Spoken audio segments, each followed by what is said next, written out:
There is a single page of newsprint, published in October of 1939, that contains the first heartbeat of something that would grow to define an entire century of storytelling. The page shows a man on fire, not a man who is burning, a man who is fire. His name is Jim Hammond, and he is not human. He is an android, built in a laboratory by a scientist named Phineas Horton, and the moment his synthetic skin touches oxygen, he ignites. The cover of Marvel Comics #1 does not explain this. It does not ease you into the concept. It simply shows you the Human Torch, engulfed in flame, and expects you to keep up. Beside him, in that same issue, swims a half-human prince of Atlantis named Namor, tearing through the surface world with a fury that has no interest in your comfort. 2 characters, 1 issue, and from that single point of origin, an entire universe begins to unspool. The history of the Marvel Universe is not a straight line. It is not a corporate timeline or a sequence of product launches, though it contains both of those things. It is, instead, the story of how a small publishing outfit operating out of a midtown Manhattan office managed to build, lose, nearly destroy, and then rebuild a fictional world so vast and so deeply felt that it became the dominant mythology of the modern age. It is the story of creators who fought with each other, stole from each other, and pushed each other to heights that none of them could have reached alone. It is the story of characters who started as ink on cheap paper and ended up projected onto screens the size of buildings in every country on Earth. And it is the story of what those characters actually mean, beneath the costumes and the powers and the decades of accumulated continuity. That is what this video is about, not just what happened, but why it mattered. Welcome to Quiet Marvel. Get comfortable, settle in, turn the lights down low. This is going to take a while, and that is exactly the point. We are going to walk through the entire history of this universe, from its first breath in 1939 to the sprawling, contradictory, endlessly regenerating thing it has become today. And if you have not subscribed yet, it really does help us keep making these. Let us get into it. To understand where the Marvel Universe came from, you have to understand the man who built the house it was born in. His name was Martin Goodman, and he was not a visionary. He was a publisher, a magazine publisher specifically, who operated out of New York City and who had a very simple business philosophy. Find out what is selling, make something like it, sell it fast, move on to the next thing. Goodman published pulp magazines throughout the 1930s, titles with names like Marvel Science Stories and Dynamic Science Stories, and he watched the newsstands the way a gambler watches a roulette wheel. When superhero comic books started selling in 1938, after the debut of Superman in Action Comics #1, Goodman saw the trend and wanted in. He did not have a comic book division. He did not have artists or writers on staff who knew how to make comics. What he had was money and a willingness to move quickly. So in 1939, he contracted with a company called Funnies Incorporated, a packaging outfit that supplied ready-made comic book content to publishers who did not have their own creative teams. Funnies Inc. delivered the material. Goodman published it under the banner of his newly formed company, Timely Publications, and the first issue, Marvel Comics #1, hit newsstands with an October 1939 cover date. The book sold out its initial print run of 80,000 copies almost immediately. A second printing pushed the total to roughly 800,000. For a brand new title from a brand new publisher, those numbers were extraordinary. And the reason was simple. The characters were compelling. The Human Torch, created by writer and artist Carl Burgos, was a sentient android who burst into flame on contact with air. The concept was inherently dramatic. Here was a being who wanted to be human, who wanted to walk among people, but whose very nature made him dangerous to everyone around him. The Submariner, created by Bill Everett, was something even more unusual. Namor was not a hero in any conventional sense. He was an Atlantean prince, half human and half something older, and he despised the surface world. He tore apart ships. He attacked cities. He was, for all practical purposes, a villain, and readers loved him for it. These two characters established something that would become fundamental to the Marvel Universe, though nobody understood it yet. They established that Marvel characters would be defined not by their heroism, but by their conflict. The Torch did not want to be a weapon. Namor did not want to be a savior. They were driven by needs that had nothing to do with saving the world, and the stories were more interesting for it. Timely quickly changed the title of the book to Marvel Mystery Comics with the second issue, and the series ran for 90 issues over the next decade. But the real foundation had already been laid. The Marvel Universe would be a place where power and identity were never comfortable bedfellows. Then came Captain America. In December of 1940, 9 months before the United States would enter World War II, Timely Publications released Captain America Comics #1. The cover showed a man in a star-spangled costume punching Adolf Hitler in the jaw. That image alone tells you almost everything you need to know about what Captain America was and what he was for. Created by Joe Simon and Jack Kirby, Captain America was a deliberate political statement. Simon, who served as Timely's first editor, has spoken about how he chose Hitler as the character's nemesis because Hitler was, in Simon's words, the best villain of them all, hated by everyone in the free world. This was not subtle allegory. This was a comic book published a full year before Pearl Harbor, openly advocating for American intervention against fascism at a time when the country was still deeply divided about whether to enter the war at all. The first issue sold nearly 1 million copies. That number is staggering even by modern standards.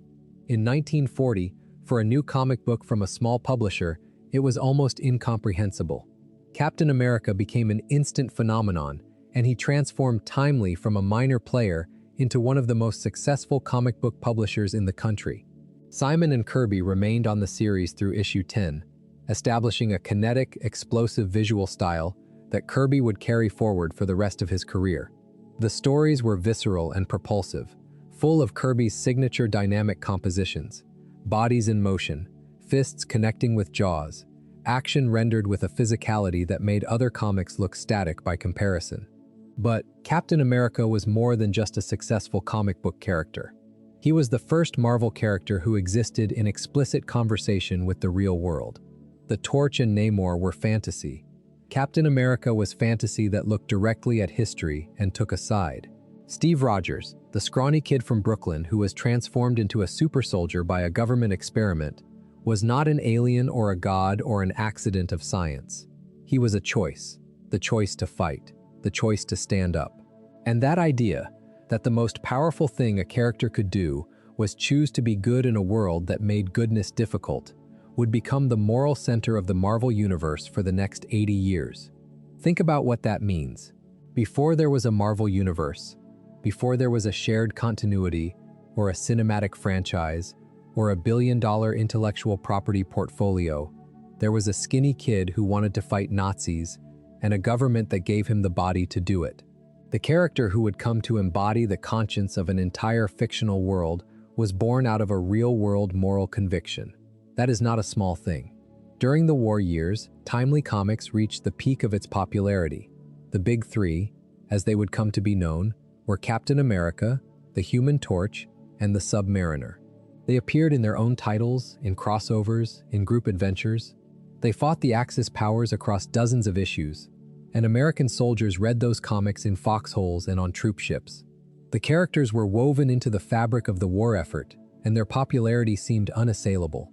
There is something worth noting about the war-era Timely Comics that is easy to overlook from a distance of 8 decades. They were not sophisticated. They were not the complex, morally ambiguous stories that the Marvel Universe would later become famous for. They were propaganda, in the most literal sense. The heroes fought caricatured versions of the Axis powers, and the morality was absolute. The good guys were good, the bad guys were bad. Justice was delivered through violence, and the violence was righteous, and nobody questioned whether righteousness and violence were compatible. But beneath the propaganda, something more interesting was happening. The relationships between the characters were developing in ways that hinted at the complexity to come. Captain America and his young partner Bucky Barnes had a dynamic that went beyond the standard hero and sidekick formula. There was genuine affection between them, a bond that felt paternal and protective and that would, decades later, become one of the most emotionally resonant relationships in the Marvel Universe when Bucky's apparent death was retconned into a story of brainwashing and survival that spanned the entire Cold War. The Human Torch and the Submariner fought each other as often as they fought the Axis, and their rivalry was personal and passionate in a way that the wartime setting could not fully contain. Even in its most propagandistic period, Timely Comics was building characters who had inner lives, who had relationships that mattered, who existed as more than vehicles for punching the enemy. The company also published the All-Winners Squad stories, which brought the Big Three together in a proto-team-up format that anticipated the Avengers by 2 decades. These stories were crude by later standards, but they established a principle that would become foundational to the Marvel Universe. Heroes are stronger together. The individuals are compelling, but the group dynamic, the friction and the cooperation, the way different personalities complement and complicate each other, that is where the richest stories live. The Avengers, the X-Men, the Fantastic Four, all of them are descendants of the All-Winners Squad, even if the direct lineage has been largely forgotten. And then the war ended, and everything fell apart. This is the part of the story that most people skip past, because it is not glamorous and it does not involve characters that anyone remembers. But it is essential, because the near death of what would become Marvel Comics is what made its eventual resurrection so extraordinary. When World War II ended in 1945, the superhero genre collapsed almost overnight. The cultural conditions that had made superheroes popular, the need for simple moral clarity in a time of existential threat, evaporated. Soldiers came home, the world got complicated again, and readers stopped buying superhero comics. Timely tried to adapt. The company published romance comics, crime comics, horror comics, westerns, humor titles, war stories, jungle adventures. Martin Goodman, ever the trend chaser, threw everything at the wall. By 1949, the Human Torch's solo title had been canceled. The Submariners followed shortly after. Marvel Mystery Comics, the flagship title that had started it all, ended with issue 92 in June of 1949. Captain America held on a little longer, but his title was canceled in 1950.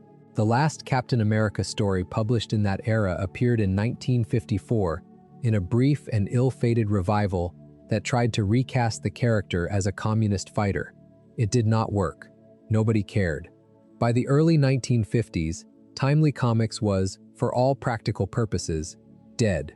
Goodman restructured the company under a new distribution banner called Atlas, and for the next several years, what had been Timely limped along as Atlas Comics, publishing a grab bag of genre titles that had nothing to do with superheroes. Horror comics, war comics, romance comics, monster comics. The company occupied the 14th floor of the Empire State Building, and by the mid-1950s, it occupied that floor with a skeleton crew. The Comics Code Authority, established in 1954 in response to Frederick Wortham's anti-comics crusade, further gutted the industry. Horror comics, which had been one of Atlas's reliable sellers, were effectively banned. Violence was restricted. Moral ambiguity was forbidden. The medium that had once been wild and unpredictable was now policed into blandness. And Atlas, already struggling, was hit harder than most. Then came the distribution crisis. In 1956, Goodman's cell-phone distribution company, Atlas News Company, shut down. He was forced to seek distribution through the American News Company, which was at that time the nation's largest distributor and effectively a monopoly. Shortly afterward, American News Company lost a Justice Department antitrust lawsuit and went out of business entirely. Goodman scrambled to find a new distributor and ended up making a deal with Independent News, which was owned by DC Comics, his primary competitor. The deal came with a devastating restriction. Goodman could publish only 8 titles per month. Let that sit for a second.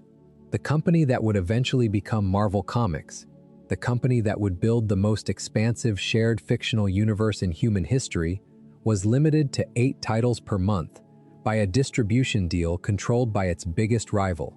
The entire Marvel Universe, when it finally arrived, would have to be built within that constraint. Every character, every team, every concept that Stan Lee and Jack Kirby and Steve Ditko would create in the early 1960s would have to fight for one of those 8 slots. Nothing could be wasted. Everything had to count. That constraint is one of the secret engines of Marvel's greatness. When you can only publish 8 titles, you cannot afford to have any of them be mediocre. You cannot afford to let characters exist in isolation. You have to make them interact, cross over, share a world. The Marvel Universe was not designed as a grand creative vision. It was an improvised solution to a business problem, and that improvisation, that desperate need to make everything connect, is what gave the Marvel Universe its distinctive texture. The feeling that every character exists in the same city, breathes the same air, and might bump into each other at any moment. Before we move on, if you are enjoying this analysis, please consider subscribing. It helps the channel tremendously. By the late 1950s, the company that would become Marvel was barely alive. Martin Goodman had a skeleton staff.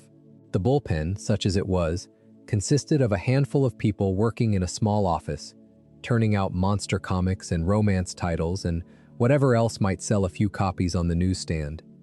But here is something that most histories of the Marvel Universe pass over too quickly. The monster comics of the Atlas era matter. They matter because they are where the visual language of the Marvel Universe was developed. Titles like Journey into Mystery, Tales of Suspense, Tales to Astonish, and Strange Tales, all published under the Atlas banner in the late 1950s, featured stories about giant monsters with names like Fin Fang Foom, Groot, and Goom. These were short, self-contained stories, usually running 8 to 10 pages, in which some ordinary person encountered a monstrous creature and had to find a way to defeat it through cleverness rather than force. The stories were formulaic. The art was not. Jack Kirby, who had been working for Goodman intermittently throughout the 1950s, drew many of the monster covers and stories, and his monsters were magnificent. They were enormous, dynamic, bursting out of the panels as if the page could not contain them. Kirby's monster art is the direct precursor to his superhero art. The same sense of scale, the same explosive compositions, the same feeling that something impossibly powerful is about to break through the boundaries of the frame. When Kirby drew the Hulk for the first time in 1962, he was drawing one more monster. When he drew Galactus in 1966, he was drawing the ultimate monster. The monster comics were the training ground where Kirby refined the visual vocabulary that would define the Marvel Universe. Steve Ditko was also working for Atlas during this period, drawing horror and suspense stories that were quieter and more psychologically unsettling than Kirby's bombastic monster tales. Ditko's Atlas work is full of paranoid characters, shifting realities, and endings that undercut the reader's assumptions about what was real. The same sensibility would inform his work on Spider-Man and Doctor Strange, characters who exist in a world where reality is unreliable and where the greatest threats are often internal rather than external. The monster comics and the horror stories of the Atlas era are the forgotten roots of the Marvel Universe. They are the dark soil from which the superheroes grew. And the fact that the Marvel Universe began in horror, in stories about ordinary people confronting the incomprehensible, is part of why it has always felt different from its competitors. The Marvel Universe is not a world of gods and aspirational icons. It is a world where the monstrous and the human coexist, often within the same body, and where the challenge is not to defeat the monster, but to live with it. The editor was a man named Stanley Martin Lieber, who had been working for Goodman since 1939, when he was 16 years old. He had started as an office assistant, filling inkwells and running errands. He had worked his way up to editor. He had adopted a pen name early in his career because he was saving his real name for the novel he planned to write someday.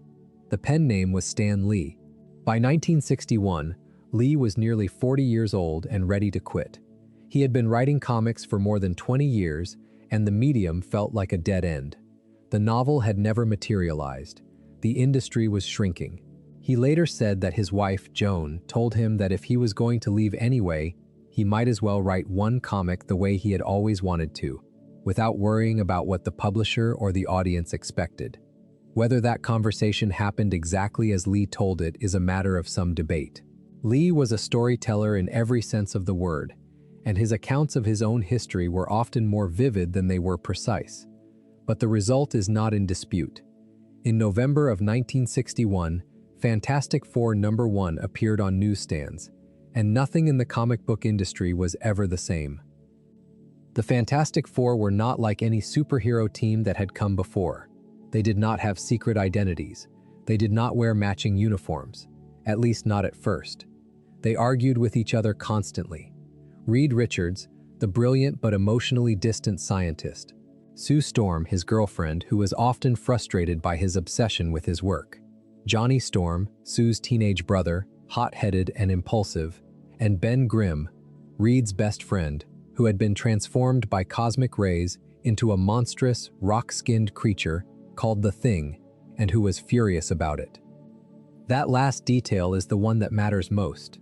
Ben Grimm did not want to be a superhero. He did not celebrate his powers. He was trapped in a body that disgusted him, separated from the normal life he had wanted, and he blamed Reed Richards for it. The Thing was not a power fantasy. He was a tragedy. And the fact that he was also the most popular character in the book tells you everything about what Marvel was about to become. The Fantastic Four was created by Stan Lee and Jack Kirby, and the nature of their collaboration is one of the great contested questions in comic book history. Lee was the writer and editor. Kirby was the artist and, increasingly, the co-plotter. The two men developed what became known as the Marvel method of creating comics. In traditional comic book production, the writer would produce a full script, panel by panel, with dialogue and descriptions, and the artist would illustrate that script. The Marvel method inverted this process. Lee would give Kirby a brief plot synopsis, sometimes just a paragraph, sometimes a conversation. Kirby would then go away and draw the entire issue, making most of the storytelling decisions himself, deciding what happened in each panel, how the action flowed, what the pacing felt like. He would return the penciled pages to Lee, who would then write the dialogue and captions to match Kirby's art. This method produced extraordinary results. Kirby's visual imagination was boundless, and freed from the constraints of a rigid script, he created page after page of stunning, operatic comic book art. Lee's dialogue was snappy, colloquial, and full of personality, giving the characters voices that felt real in a way that most comic book dialogue did not. Together, they produced a body of work in the 1960s that is, without exaggeration, the foundation upon which the entire modern superhero genre is built. But the Marvel method also created a deep and lasting injustice. Because Kirby was making so many of the creative decisions, because he was essentially plotting the stories through his artwork, the question of who created what became impossibly tangled. Lee received writing credit, Kirby received art credit, but the ideas, the characters, the stories, those emerged from a collaboration so intertwined that separating the contributions was like trying to divide a river after its tributaries have merged. And because Lee was the editor, and because Lee was the public face of Marvel, and because the industry's work-for-hire contracts gave all ownership to the publisher, Kirby's contributions were, for decades, undervalued and undercredited. This is not a minor footnote. It is a wound that runs through the entire history of Marvel Comics, and it shaped the lives of the people who built this universe in ways that were often cruel. The Fantastic Four was a hit, not an overnight sensation, but a steady, building success that proved readers wanted something different from their superheroes. They wanted flawed characters. They wanted conflict that did not come only from villains, but from the heroes themselves. They wanted a world that felt, even amid the cosmic absurdity, emotionally real. And Lee and Kirby were just getting started. In May of 1962, 6 months after the Fantastic Four debuted, The Incredible Hulk #1 appeared on newsstands. The character was a synthesis of influences that Lee has cited many times over the years. Frankenstein, Dr. Jekyll and Mr. Hyde, the idea of a man at war with himself, literally. Bruce Banner, a quiet, brilliant physicist, is caught in the blast of a gamma bomb and transformed into the Hulk, a massive, nearly indestructible creature of pure rage. The Hulk is not a hero. The Hulk is what happens when Banner loses control, and Banner is terrified of losing control. The initial series lasted only 6 issues before cancellation. The Hulk was too strange, too uncontrollable, too difficult to fit into the conventional superhero mold. But Lee kept finding places for the character. guest appearances in other titles, a recurring role in the Avengers, a shared feature in Tales to Astonish. The Hulk refused to go away, because the idea at his core, the monster inside the man, the rage that you cannot put back in the box, was too powerful to abandon. The Hulk eventually got his own title again, and it ran for decades. But those first 6 issues are instructive. They show you a publisher experimenting, trying things, not knowing what will work. The Marvel Universe was not built according to a plan. It was built by trial and error, by creators who were making it up as they went along and discovering what resonated only after the fact. 2 months after the Hulk debuted, in August of 1962, the most important character in Marvel's history appeared in the final issue of a failing anthology series. Amazing Fantasy number 15 had been slated for cancellation. The book, previously titled Amazing Adult Fantasy, had never sold well, and by the time issue 15 entered production, the series was already dead. But because it was already dead, because nobody cared what went into it, Stan Lee was able to convince publisher Martin Goodman to let him try something unusual. He wanted to introduce a teenage superhero, not as a sidekick, but as the lead. Goodman was skeptical. The conventional wisdom in the industry was that teenagers could be sidekicks but not headliners. Lee pushed. Goodman relented, reasoning that it did not matter what went into a canceled book. The character was Spider-Man, created by Lee and artist Steve Ditko, with some design contributions from Jack Kirby. Spider-Man debuted in Amazing Fantasy 15 with an origin story that has become one of the most famous in all of fiction. Peter Parker, a shy, bookish teenager from Queens, is bitten by a radioactive spider and gains superhuman abilities. He initially uses those abilities for selfish purposes, trying to make money as a television performer. When a burglar runs past him, Peter does not bother to stop the man. It is not his problem. Later that night, the same burglar murders Peter's Uncle Ben. Peter tracks the killer down and discovers that the man he could have stopped is the man who killed the only father figure he had ever known. That is the origin of Spider-Man. Not the spider bite, not the powers, the guilt, the moment of failure that can never be undone. With great power comes great responsibility. That line, which Lee wrote for the final caption of that story, is the most famous sentence in comic book history. And the reason it resonates is not because it is clever or because it is original. The idea is as old as moral philosophy, but because of the specific, devastating context in which it arrives. Peter Parker learns this lesson by watching his uncle die because of his own selfishness. The lesson is paid for in blood, and Peter will spend the rest of his life trying to make up for a mistake that cannot be made up for. Amazing Fantasy number 15 sold extraordinarily well. The response from readers was immediate and overwhelming. Within months, Peter Parker had his own title, The Amazing Spider-Man, which debuted in March of 1963 and would become the best-selling comic book in the industry. Spider-Man was the character that proved the Marvel formula worked. Flawed hero, real problems. A world where having superpowers did not make your life easier. It made it harder. And Ditko's contribution cannot be overstated. If Kirby's art was operatic and monumental, Ditko's was intimate and strange. His Spider-Man moved through a New York City that felt cramped and real, full of angular buildings and shadowed alleyways. His Peter Parker was genuinely awkward, not in a charming way, but in a way that made you uncomfortable. Ditko drew a world where the hero was not the most impressive person in the room. He was the most anxious. And that visual approach, that commitment to making the hero feel small even when he was doing extraordinary things, was as important to Spider-Man's success as anything Lee wrote. The period between 1961 and 1964 is the most concentrated burst of creation in comic book history.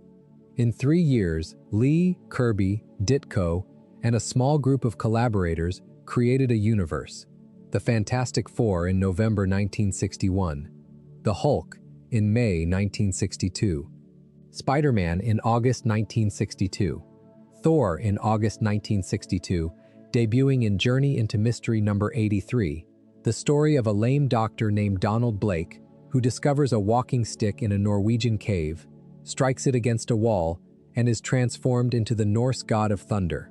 Iron Man in March 1963, Introduced in Tales of Suspense number 39, the story of Anthony Stark, a billionaire weapons manufacturer who builds a suit of armor to save his own life and then uses it to fight the enemies of freedom, a character whose very premise asked whether a man who profits from war can also be a hero.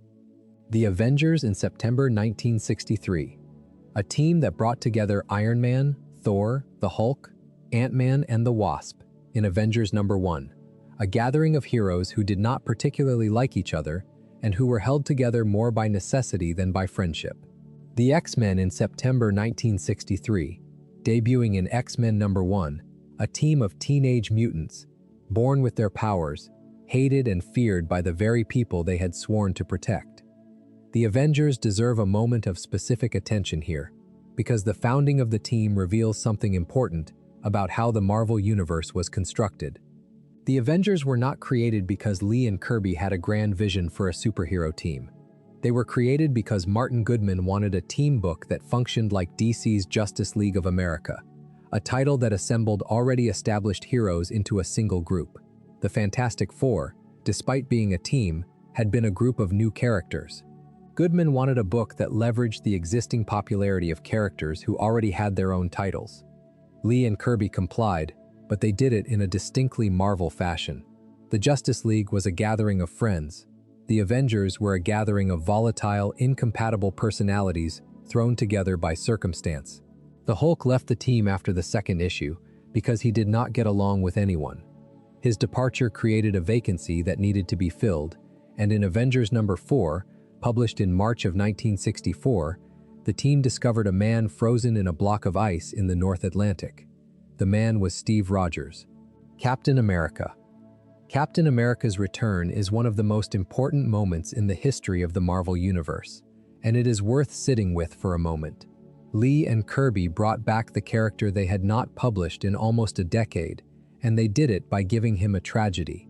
Steve Rogers had been frozen since the last days of World War II. His partner, Bucky Barnes, had died in the explosion that plunged Rogers into the ice. When Captain America wakes up in the 1960s, he is a man out of time. Everyone he knew is dead or elderly. The world he fought for has moved on without him. The war he won is ancient history, and the guilt of surviving, of being the one who lived when Bucky did not, is a weight that he carries in every panel of every issue. Captain America's return gave the Avengers their moral center. He became the team's leader almost immediately, not because he was the most powerful member, he was not, but because he was the most principled. Captain America led the Avengers the way he led everything, by example, by refusing to compromise on the things that mattered, by being the person in the room who would rather lose than win, dishonestly. And the fact that he was a man displaced in time, a relic of a simpler moral era living in a more complicated one, gave his leadership a poignancy that deepened every story he appeared in. Captain America was not just a hero, he was a reminder of what heroism used to mean, and a challenge to figure out what it should mean now.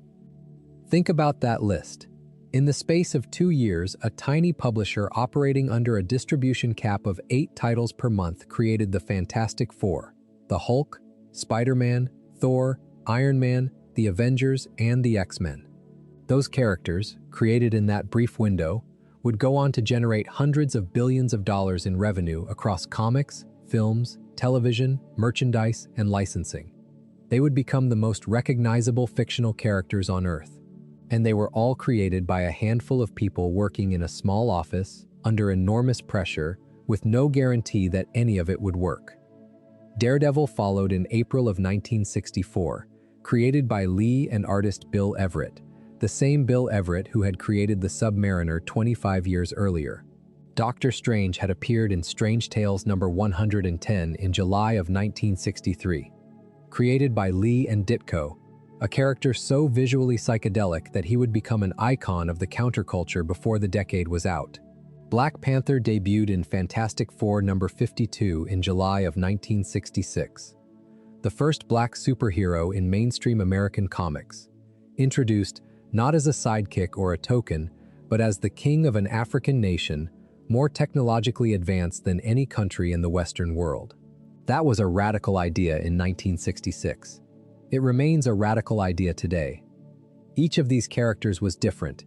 Each occupied a different genre within the superhero framework. The Fantastic Four were science fiction explorers. Spider-Man was a street-level drama. Thor was mythology. Iron Man was Cold War thriller. The X-Men were a metaphor for civil rights and the fear of the other. Doctor Strange was mysticism and surrealism. Black Panther was Afrofuturism before the term existed. The Marvel Universe was not a single story. It was a library of stories, all set in the same world, all reflecting different aspects of the human experience, all connected by the shared geography of New York City and the shared principle that heroism is complicated. But some of those stories went further than anyone expected. Some of them left the streets of New York entirely and went to places that no comic book had ever gone before. There is a moment in Fantastic Four number 48, published in March of 1966, that represents the single most important creative leap in the history of the Marvel Universe. The sky over New York City turns to fire. The clouds burn. The air itself seems to vibrate with a frequency that is not of this world, and a figure descends from above, riding what appears to be a surfboard made of pure silver light. He is naked, metallic, and beautiful in a way that is not human. He does not speak to the people below. He does not acknowledge them. He moves through the sky with a purpose that has nothing to do with Earth and everything to do with something coming behind him. The Silver Surfer was not in the script. When Jack Kirby turned in his penciled pages for this issue, Stan Lee was surprised to find a new character that they had never discussed. Kirby's reasoning was simple and elegant. A being as powerful as Galactus, a cosmic entity that consumed the elemental energies of entire worlds, should have a herald, someone to go ahead of him and find the next planet to devour. And Kirby drew that herald on a surfboard because, as he later said, he was tired of drawing spaceships. That offhand creative decision produced one of the most iconic characters in comic book history, but the Silver Surfer is not what makes the Galactus trilogy, spanning Fantastic Four issues 48 through 50 from March through May of 1966, so important. What makes it important is Galactus himself. Galactus is not a villain. That is the first thing you need to understand about him, and it is the thing that separates him from every antagonist that had come before in comics. Galactus does not want to destroy Earth. He does not hate humanity. He does not have a plan for conquest or a grudge to settle. He is hungry. He eats planets the way a human being eats an apple, without malice, without thought for the apple's perspective, simply because that is what he does to survive. The Fantastic Four are not fighting evil when they fight Galactus. They are fighting a force of nature.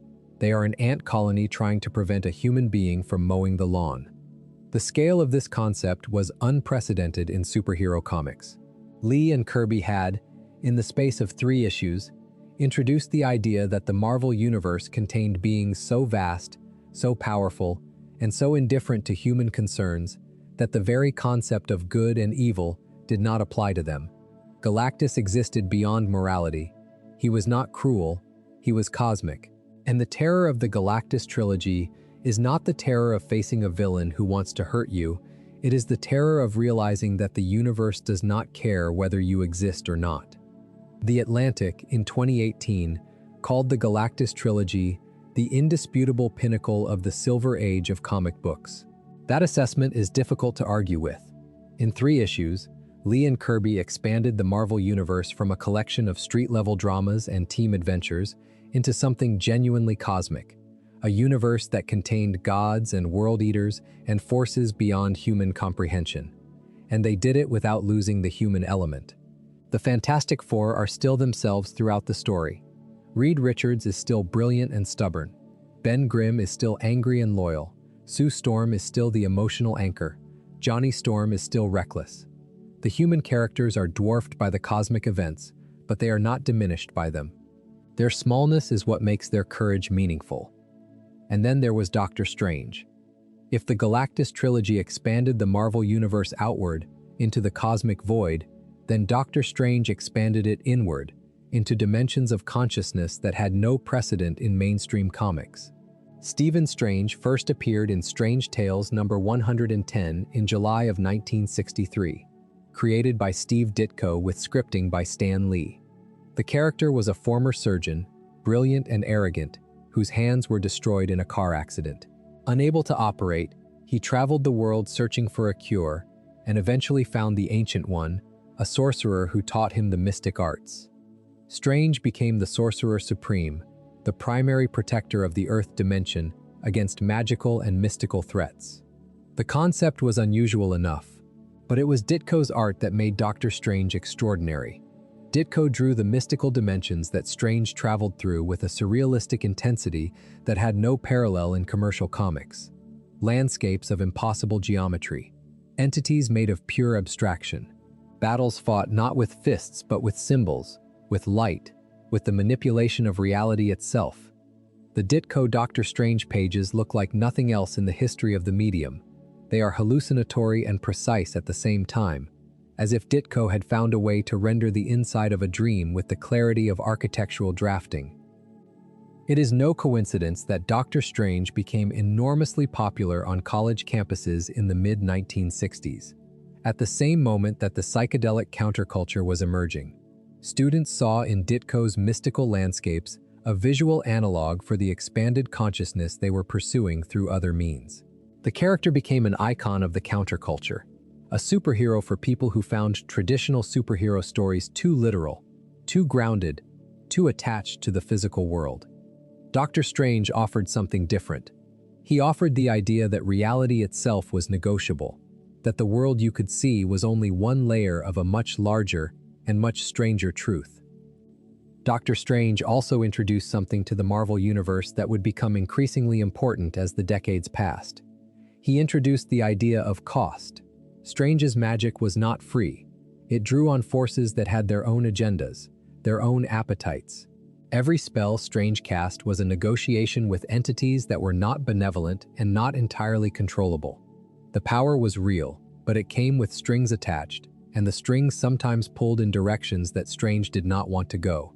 This idea that power always has a price, that you cannot gain something without losing something, is one of the foundational principles of the Marvel Universe, and it was Doctor Strange who established it most explicitly.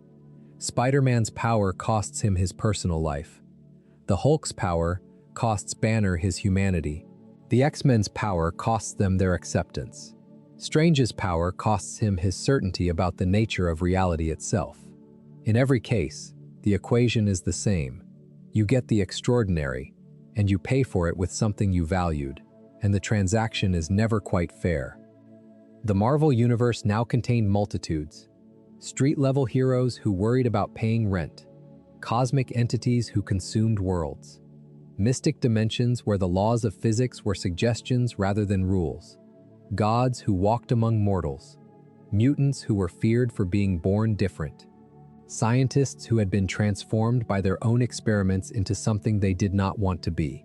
The range of the universe, by the mid-1960s, was extraordinary, and it was all connected. All of it existed in the same reality. Spider-Man could, in theory, bump into Doctor Strange on a street in Greenwich Village. Thor could be summoned to help the Fantastic Four fight Galactus. The X-Men could cross paths with the Avengers.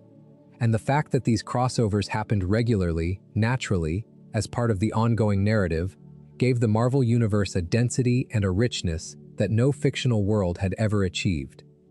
Think about what that means for a moment. By 1966, the Marvel Universe was barely 5 years old, and it already contained a mythology complex enough to sustain decades of storytelling. It had its own cosmology, its own history, its own internal logic. It had characters who operated at every scale of power, from Peter Parker worrying about his Aunt May's medical bills to Galactus deciding which planet to consume next. And all of it, every character, every dimension, every cosmic force, was available to every writer and artist working within the system. The Marvel Universe was not a single creator's vision. It was a shared space, a commons, and the stories that emerged from that commons were richer and more unpredictable than anything a single creator could have produced alone. And the world they inhabited felt real in a way that no fictional universe had before. Marvel's New York was not a stand-in like Metropolis or Gotham. It was New York. Peter Parker lived in Queens. The Fantastic Four had their headquarters in Midtown Manhattan. Daredevil patrolled Hell's Kitchen. The Avengers met in a mansion on Fifth Avenue. When readers looked out their windows at the city they lived in, they could imagine that Spider-Man was swinging between those buildings. That intimacy, that sense of shared space, was revolutionary. It made the Marvel Universe feel less like a fictional construct and more like a parallel reality, one that was just slightly more colorful and more dangerous than the world outside your door. If you are finding this story of Marvel's history interesting, subscribing is the best way to support the channel. The success of the Marvel Universe in the 1960s was not just about characters, it was about community, and the architect of that community was Stan Lee. Lee understood something that no one else in the comic book industry had figured out. He understood that the readers were not just consumers. They were participants. He wanted them to feel like they were part of something, like buying a Marvel comic was not just a transaction but an act of belonging. And so he created the Marvel Bullpen, a myth as much as a reality. The idea that the comics were produced by a rowdy, irreverent group of friends who were having more fun than anyone else in publishing. Lee wrote a monthly column called Stan's Soapbox, in which he addressed readers directly, sharing behind-the-scenes stories, cracking jokes, and occasionally making serious statements about social issues like racism and bigotry. He gave the artists and writers nicknames, Jack King Kirby, Steve Sturdy Ditko, and referred to the readers as true believers. He created a fan club called the Merry Marvel Marching Society. He answered letters in a column called the Marvel Bullpen Bulletins. All of this was marketing. Lee was, above everything else, a promoter. He was selling comics, and he was very good at it. But the effect of his promotion was something larger than sales figures. Lee created a culture around Marvel Comics. He made readers feel like insiders. He gave them a language, Excelsior, Nuff Said, Make Mine Marvel, and a sense of identity. To be a Marvel reader in the 1960s was to be part of a tribe, and that tribal identity was something the company's competitors could not replicate, because it was not built on characters or stories alone. It was built on the feeling of being in on something. This matters because it explains why the Marvel Universe endured in ways that other shared fictional universes did not. DC Comics had Superman and Batman, characters who were older and, in many ways, more iconic than anything Marvel had created. But DC did not have the culture. DC did not have the voice. DC's characters existed in a universe that felt curated and controlled. Marvel's characters existed in a universe that felt alive, messy, and personal. And that difference, the difference between a universe that is managed and a universe that breathes, is the difference between a product and a world. But the culture of Marvel in the 1960s also obscured something important. It obscured the contributions of the artists. Lee was the public face of the company, and his promotional genius meant that he was the name most readers associated with Marvel's success. Kirby, Ditko, and the other artists were credited, but they were not celebrated in the same way. And as the years went on, as the gap between Lee's public prominence and the artist's relative obscurity widened, resentment grew. Steve Ditko left Marvel in 1966, reportedly over creative disagreements with Lee about the direction of Spider-Man and Doctor Strange. Ditko never publicly discussed the specifics of the dispute, but the rift was permanent. He spent the rest of his career working for smaller publishers and on independent projects, never returning to the characters he had co-created. He died in June of 2018, alone in his Manhattan apartment, one of the most influential artists in the history of the medium, largely uncelebrated by the company that owed much of its existence to his work. Jack Kirby left Marvel in 1970, frustrated by what he saw as a lack of credit and compensation for his enormous contributions to the company's success. He went to DC Comics, where he created the Fourth World Saga, a sprawling cosmic mythology that included the New Gods, Mr. Miracle, and the villain Darkseid. The Fourth World was ahead of its time, too ambitious and too strange for the market of the early 1970s, and it was canceled before Kirby could complete his vision. He eventually returned to Marvel in 1975, but the homecoming was uneasy, and he left again in 1978. The question of how much Kirby was owed creatively and financially, for his role in building the Marvel Universe, was never satisfactorily resolved during his lifetime. He died in 1994. The characters he created have generated billions of dollars since then. This is the shadow that falls across every celebration of the Marvel Universe.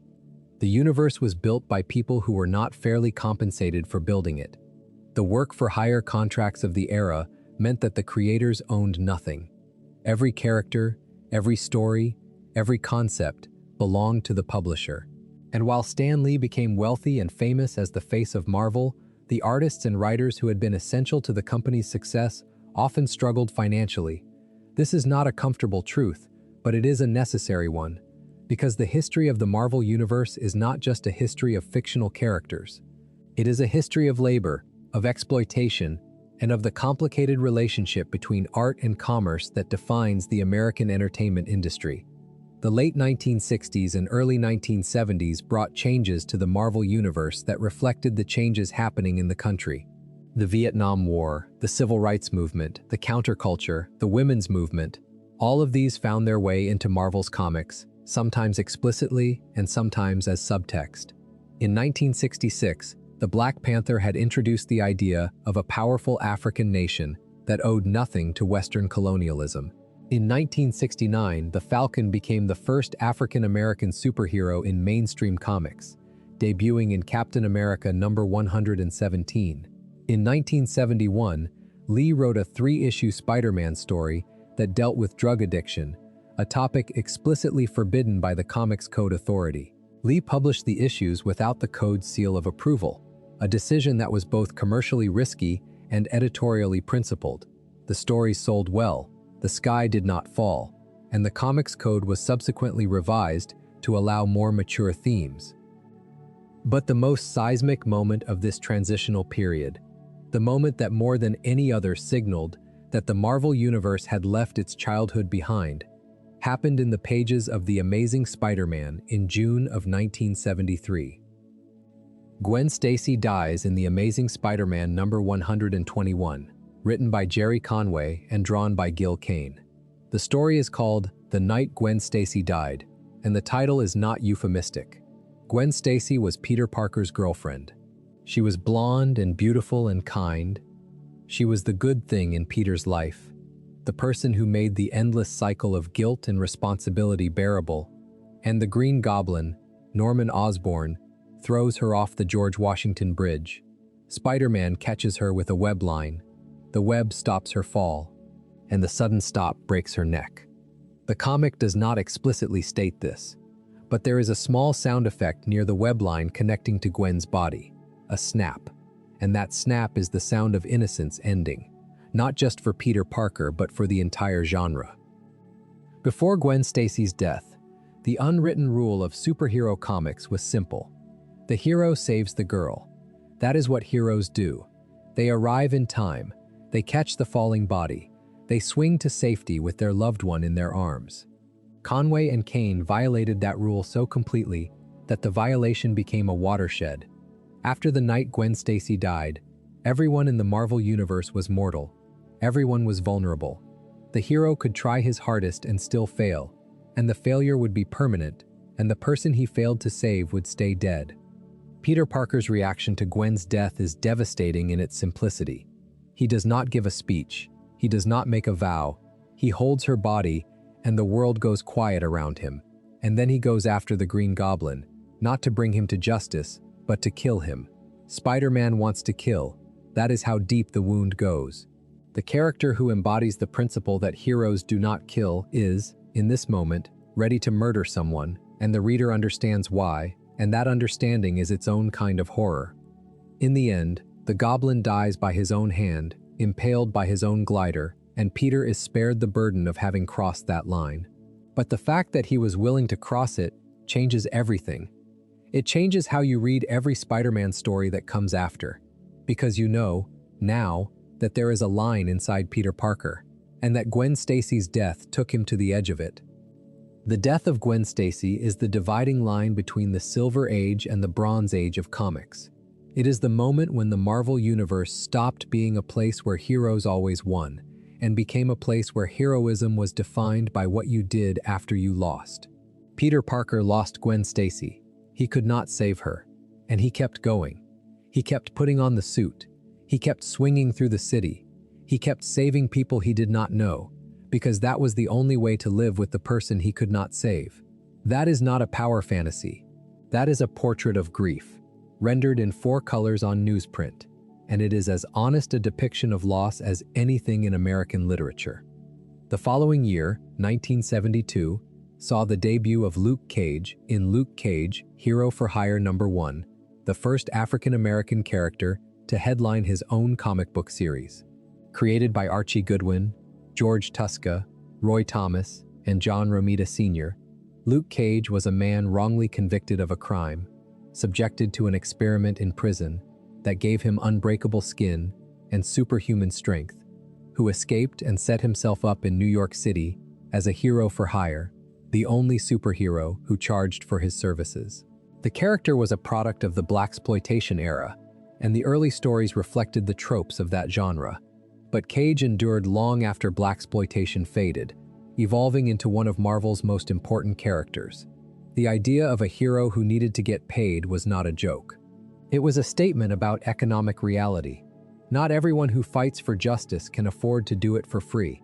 That is a very different kind of hero than a billionaire in a suit of armor, and the Marvel Universe was richer for containing both. In 1973, Shang-Chi, Master of Kung Fu, debuted, riding the wave of martial arts films that was sweeping American popular culture. The Marvel Universe was becoming more diverse, more responsive to the world outside its pages. Even as its core characters, the white men created in the early 1960s, continued to dominate the line. But the 1970s brought something else to the Marvel Universe, something darker and stranger than anything the company had published before. The revision of the Comics Code in 1971 had opened the door to horror, and Marvel walked through that door with enthusiasm. Tomb of Dracula, which debuted in 1972 and ran for 70 issues, was a horror comic set squarely within the Marvel Universe, featuring the actual Count Dracula as its central figure. Written by Marv Wolfman and drawn by Gene Colan, Tomb of Dracula was unlike anything Marvel had published before. It was atmospheric, moody, and genuinely frightening, a gothic horror serial that treated its vampire lord with a literary seriousness that elevated the material far above its genre origins. Colan's art was shadowy and expressionistic, full of deep blacks and angular compositions that made every page feel like a frame from a German expressionist film. And it was in the pages of Tomb of Dracula, in issue number 10, published in 1973, that Blade first appeared. Created by Wolfman and Colan, Blade was a vampire hunter, a man born with immunity to vampire bites because his mother had been bitten while pregnant with him. He was also black, one of several African-American characters Marvel introduced in the early 1970s, and he was furious. Blade did not have the philosophical restraint of Doctor Strange or the reluctant heroism of Spider-Man. He had stakes and a willingness to use them. The character would not become truly famous until the 1998 film starring Wesley Snipes, but his creation in 1973 is significant because it demonstrated that the Marvel Universe could contain genuine horror, that the same world where Spider-Man swung between skyscrapers could also contain ancient vampires and the men who hunted them. The same year that Blade appeared, another character debuted who would become one of Marvel's most enduring and most controversial figures. The Punisher first appeared in The Amazing Spider-Man number 129 in February of 1974, created by writer Jerry Conway and artists John Romita Sr. and Ross Andru. Frank Castle was a Vietnam veteran whose family had been murdered by the mob. His response was not to seek justice through the legal system. His response was to wage a one-man war against crime, using military-grade weapons, killing the people he hunted. The Punisher was not a hero by any traditional definition. He was a vigilante, a murderer, a man whose moral framework was built entirely on vengeance. And yet readers were drawn to him, because the Punisher addressed something that the traditional superhero model could not. Spider-Man catches a criminal and delivers them to the police.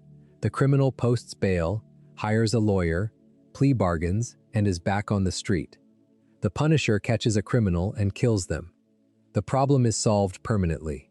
It is a monstrous philosophy, and the Marvel Universe has spent 50 years wrestling with its implications, occasionally celebrating the Punisher, occasionally condemning him, never quite deciding what to do with a character who represents the darkest possible interpretation of the vigilante impulse that drives all superheroes.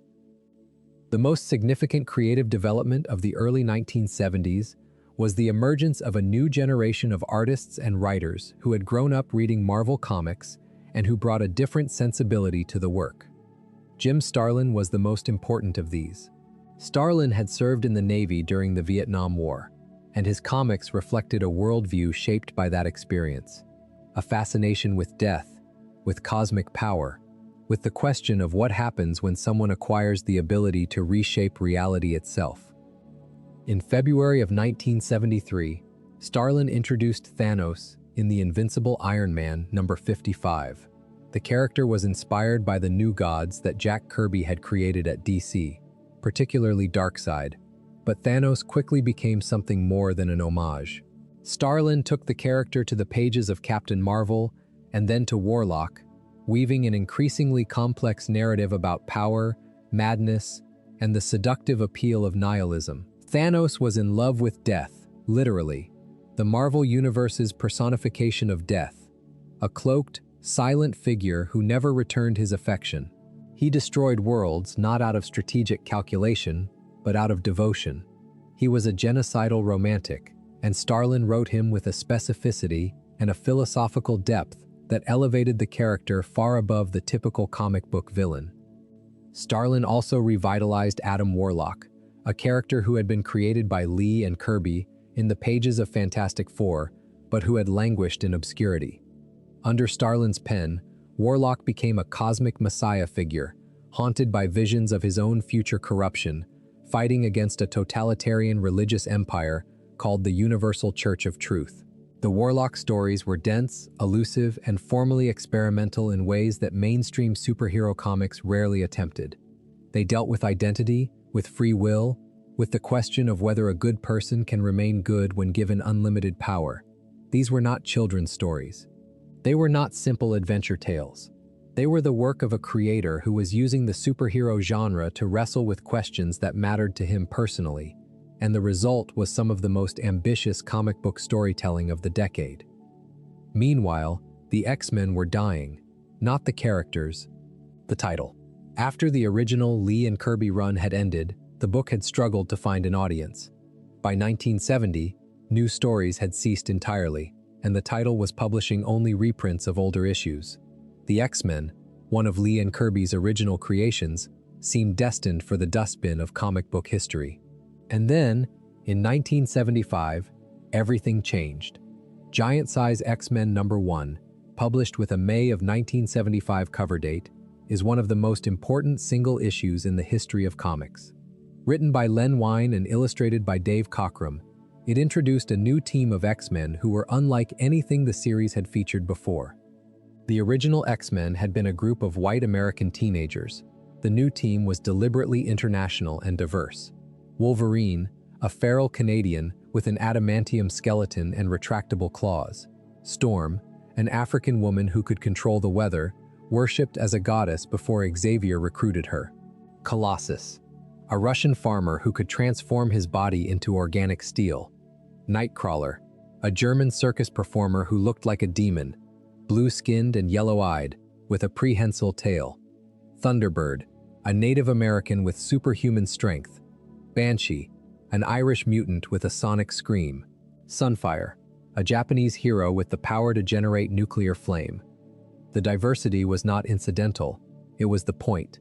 The X-Men had always been, at least in theory, a metaphor for marginalized groups, people born different, feared and hated for what they were.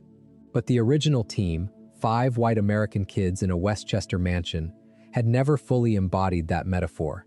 The new team did.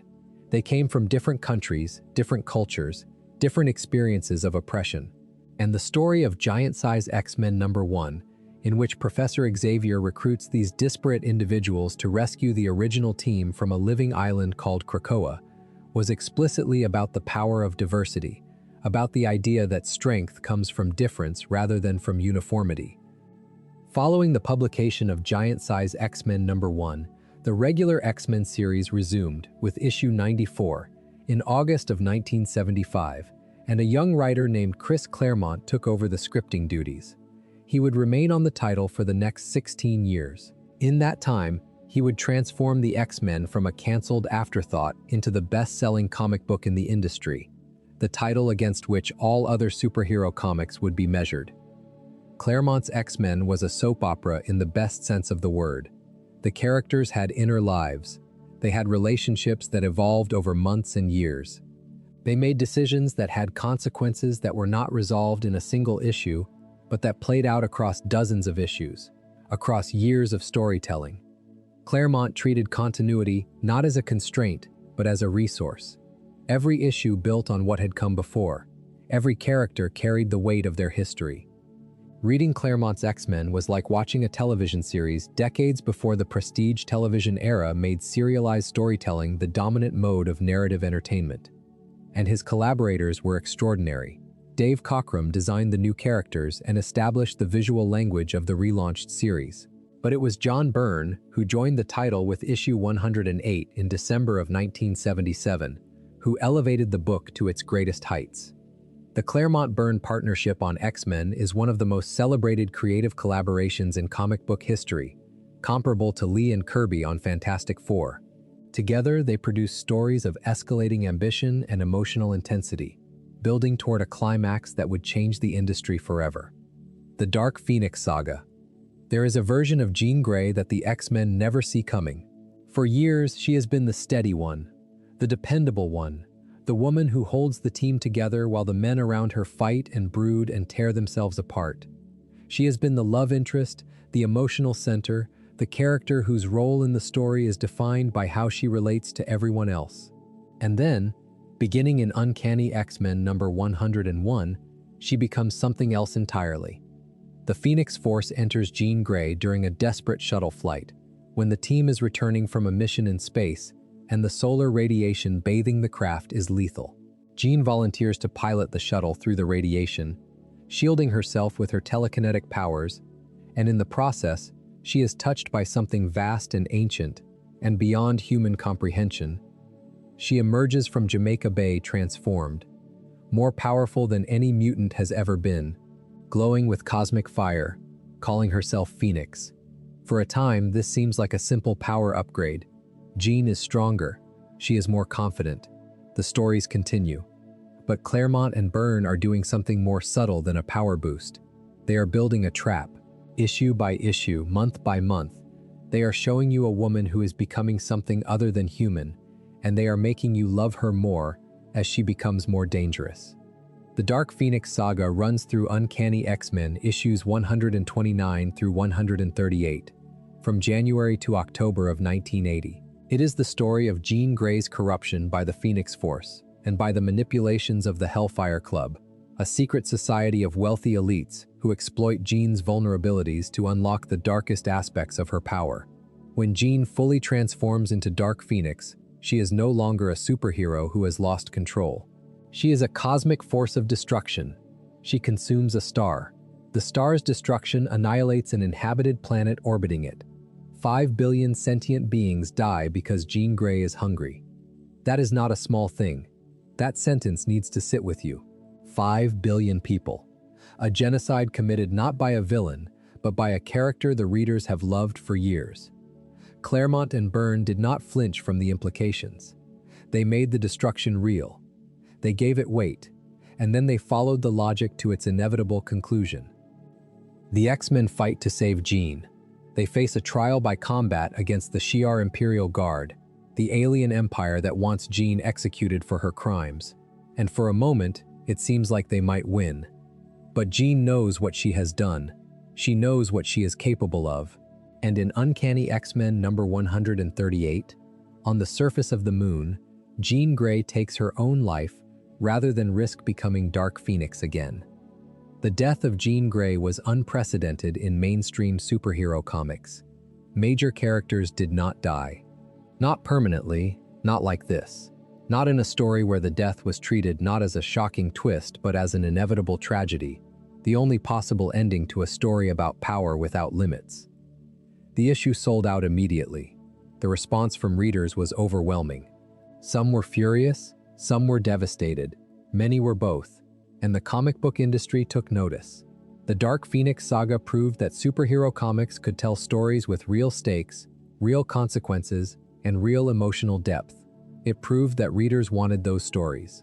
And it set a standard that the X-Men and the industry as a whole have been chasing ever since. There is something else the Dark Phoenix saga did that is not often discussed, something structural rather than dramatic. It proved that a comic book series could function as a novel. The Dark Phoenix saga does not work as a standalone story. It works because you have been reading the X-Men for years before it happens. You have watched Jean Grey grow from a shy teenager into a confident woman. You have watched her relationship with Scott Summers develop, deepen, become the emotional foundation of the team. You have watched her receive the Phoenix Force and struggle with its power. The death at the end of the saga carries the weight it carries because of all the issues that came before it.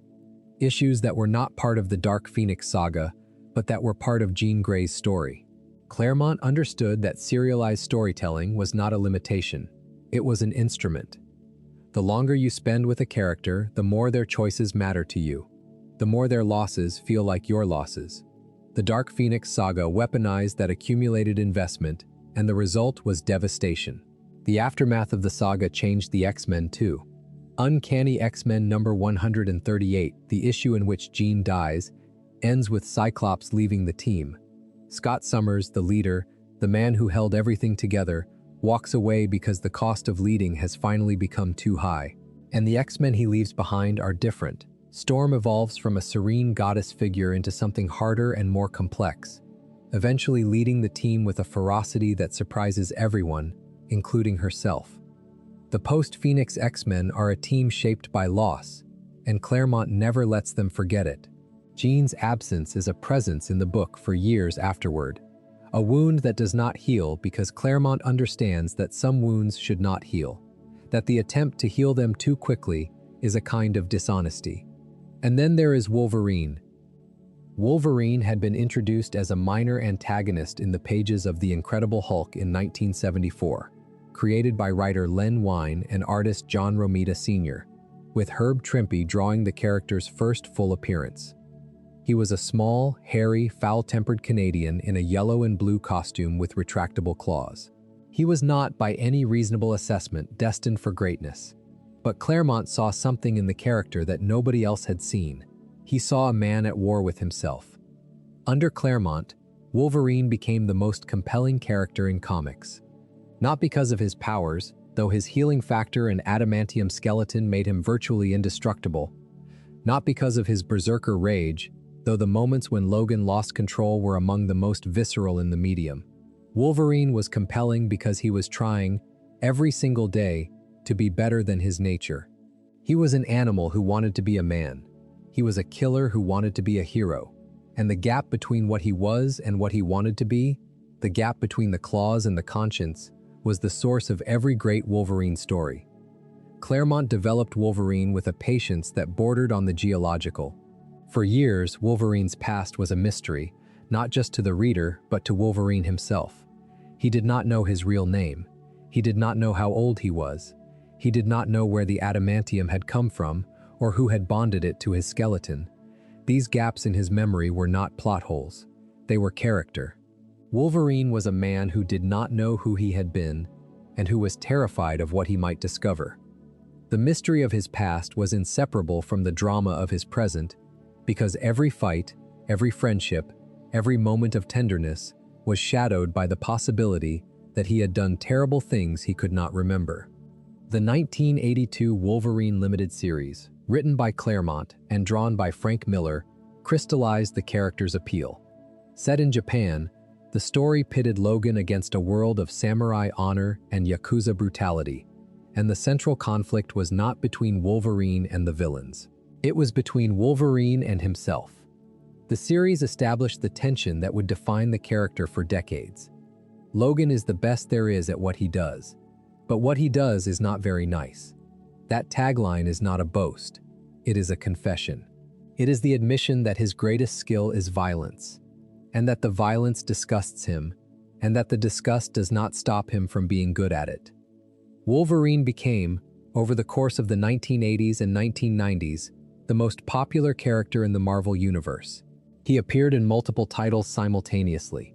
He headlined his own solo series, launched in 1988. He was the breakout character of the X-Men animated series in the 1990s. He was the character that casual fans associated most strongly with Marvel Comics, and the reason for his popularity was not complicated. Wolverine was the character who embodied the Marvel Universe's central promise. You do not have to be perfect to be a hero. You do not have to be kind or gentle or clean. You just have to choose, every day, to fight for something other than yourself. And you have to keep choosing it, even when every part of you wants to stop. John Byrne left the title after issue 143, and Claremont continued with a series of other collaborators, most notably Dave Cockrum, who returned for a second stint, and Paul Smith, whose clean, elegant line work brought a different visual energy to the book.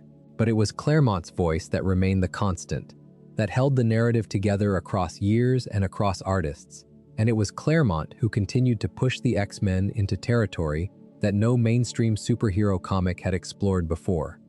Magneto is the best example of this. In the hands of Lee and Kirby, Magneto had been a relatively straightforward villain, a megalomaniac who wanted to conquer the world, and who attacked the X-Men because they stood in his way. Under Claremont, Magneto became something far more complex and far more troubling. Claremont established that Magneto was a Holocaust survivor, a man who had watched his family murdered in a concentration camp, who had experienced the absolute worst that humanity was capable of, and who had concluded, not unreasonably, that peaceful coexistence between mutants and humans was a dangerous fantasy. Magneto did not hate humanity because he was evil. He feared humanity because he had seen, firsthand, what humanity did to people it considered different. This characterization transformed Magneto from a villain into a tragic figure, and it made the central conflict of the X-Men infinitely more interesting. Professor Xavier believed in peaceful coexistence, in integration, in the dream that humans and mutants could live together. Magneto believed that this dream would get mutants killed, that the only safety lay in separation and, if necessary, in dominance.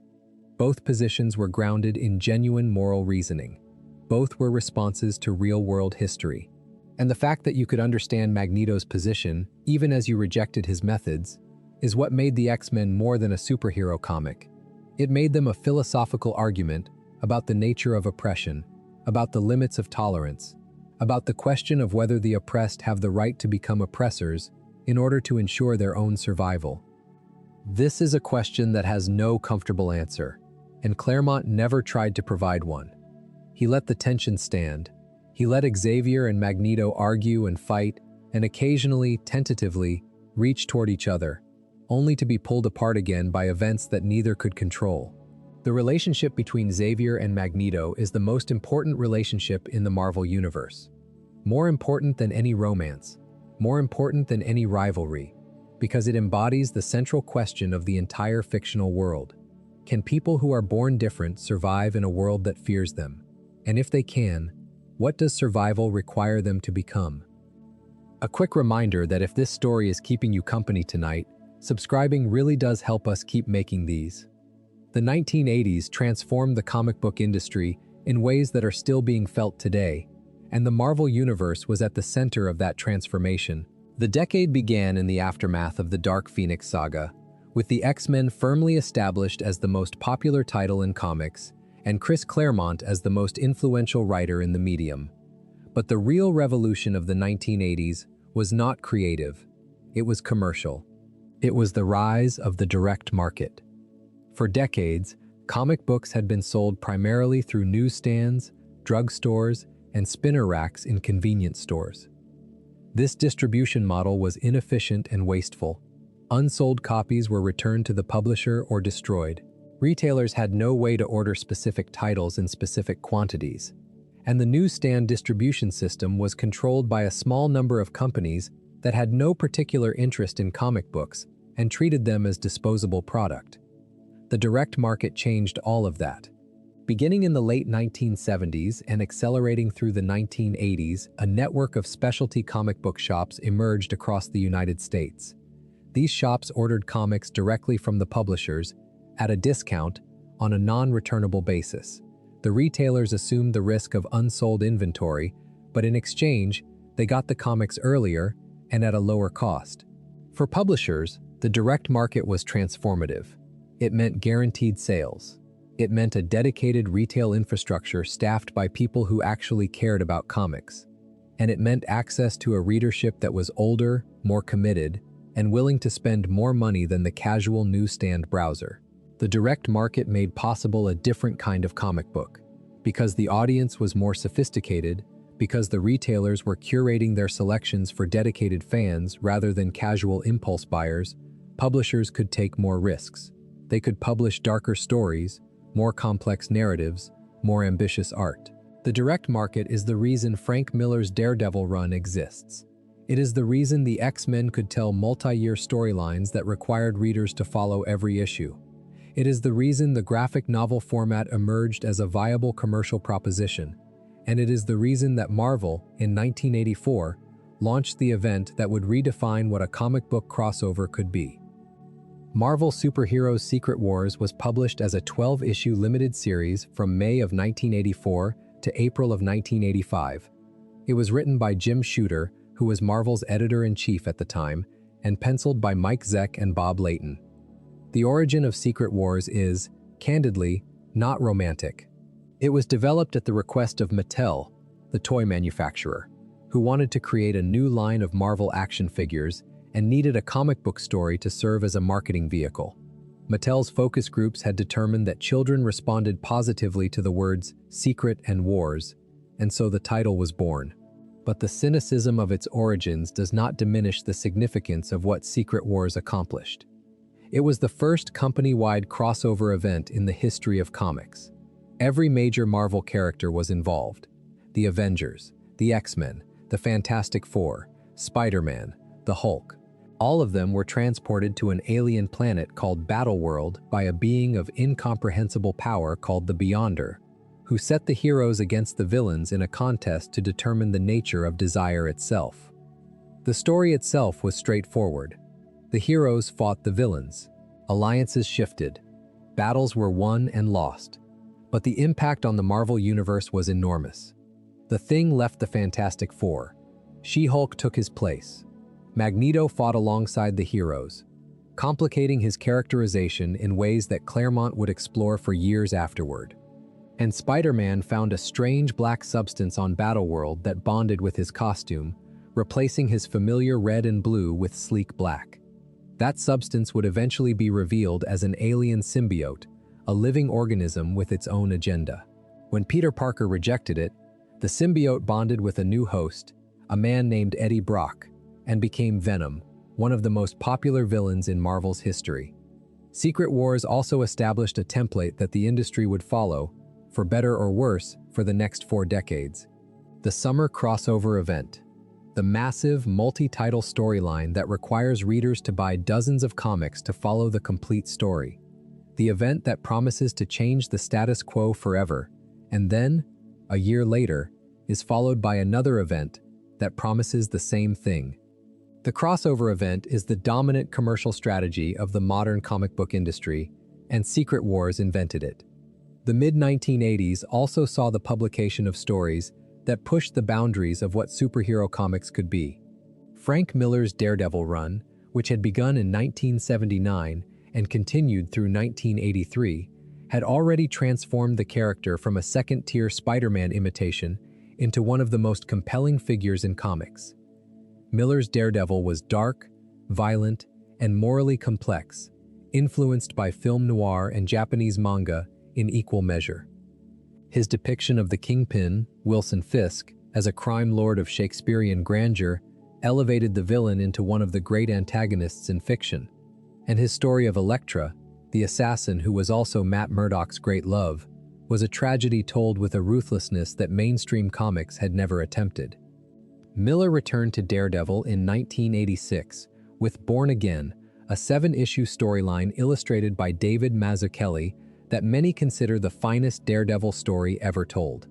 In Born Again, the Kingpin learns Daredevil's secret identity and systematically destroys Matt Murdock's life.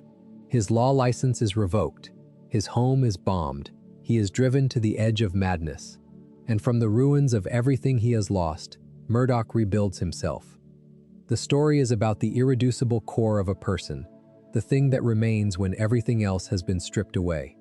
It is also about New York City, about Hell's Kitchen specifically, rendered by Mazzucchelli with a gritty beauty that made the neighborhood feel like a character in its own right.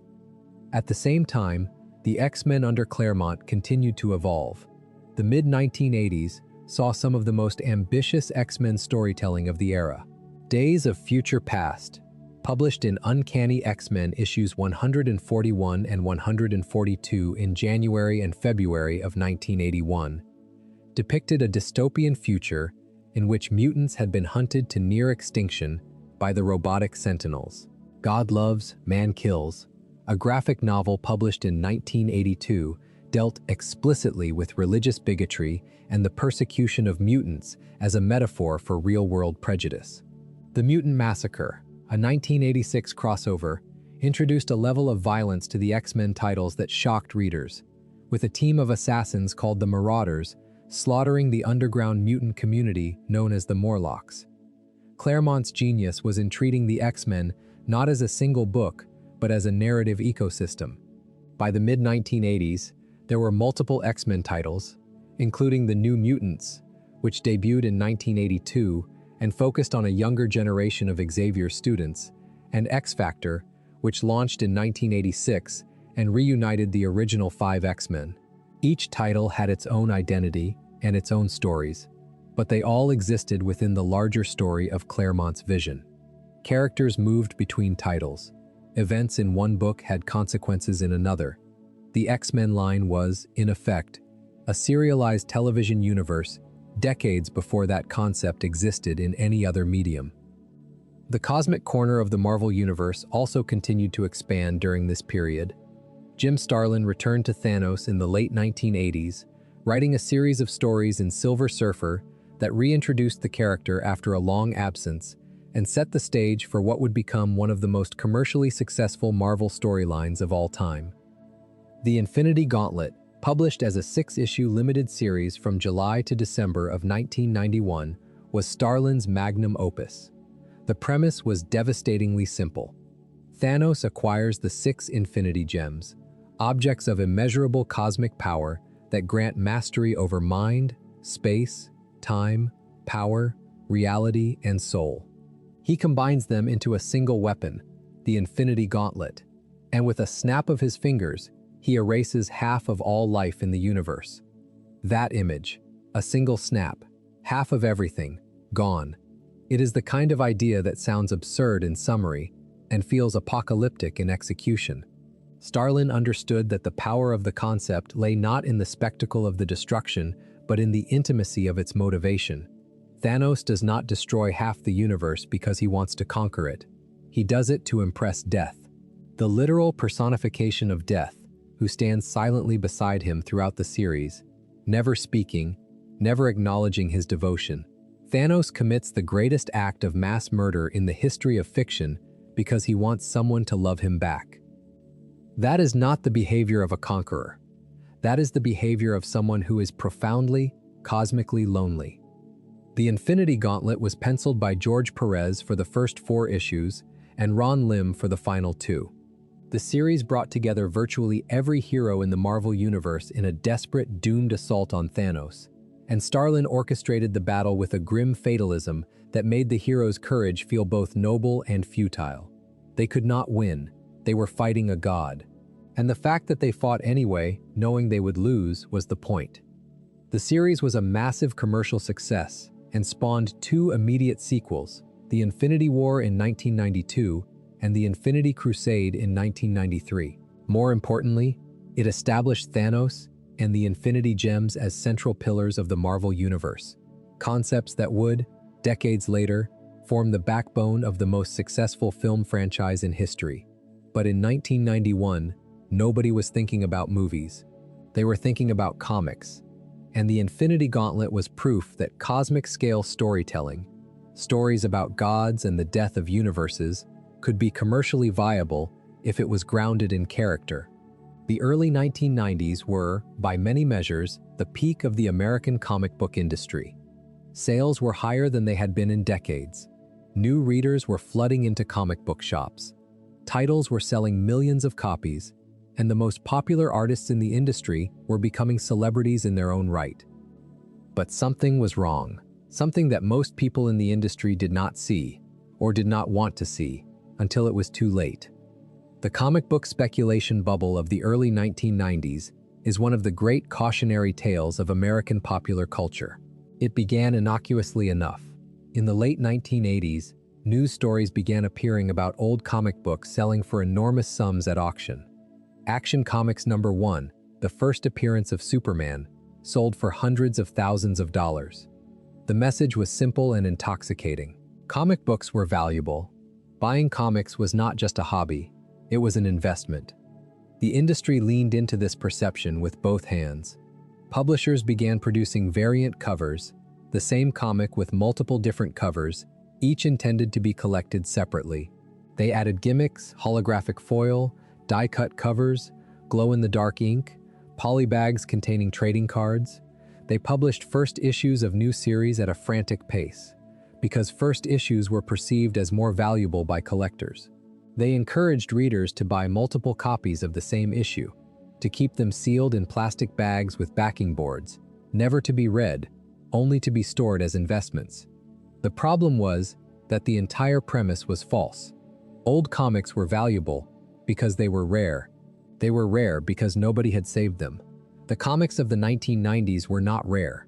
They were being produced in enormous quantities and saved in pristine condition by millions of people who all expected to sell them for a fortune someday.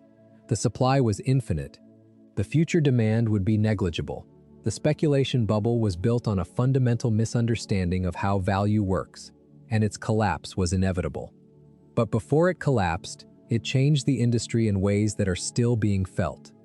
In 1992, 7 of Marvel's most popular artists, Todd McFarlane, Jim Lee, Rob Liefeld, Mark Silvestri, Eric Larson, Jim Valentino, and Whilce Portacio, left the company to form Image Comics. The departure was seismic. These were the artists whose work was driving sales, the names that fans followed from title to title. Their exit from Marvel was motivated by a desire for creative ownership and financial participation in the characters they created, the same issues that had driven Kirby and Ditko away decades earlier. The comic book industry's work-for-hire model was, once again, pushing its most talented people out the door. Image Comics was, in its early years, a commercial juggernaut.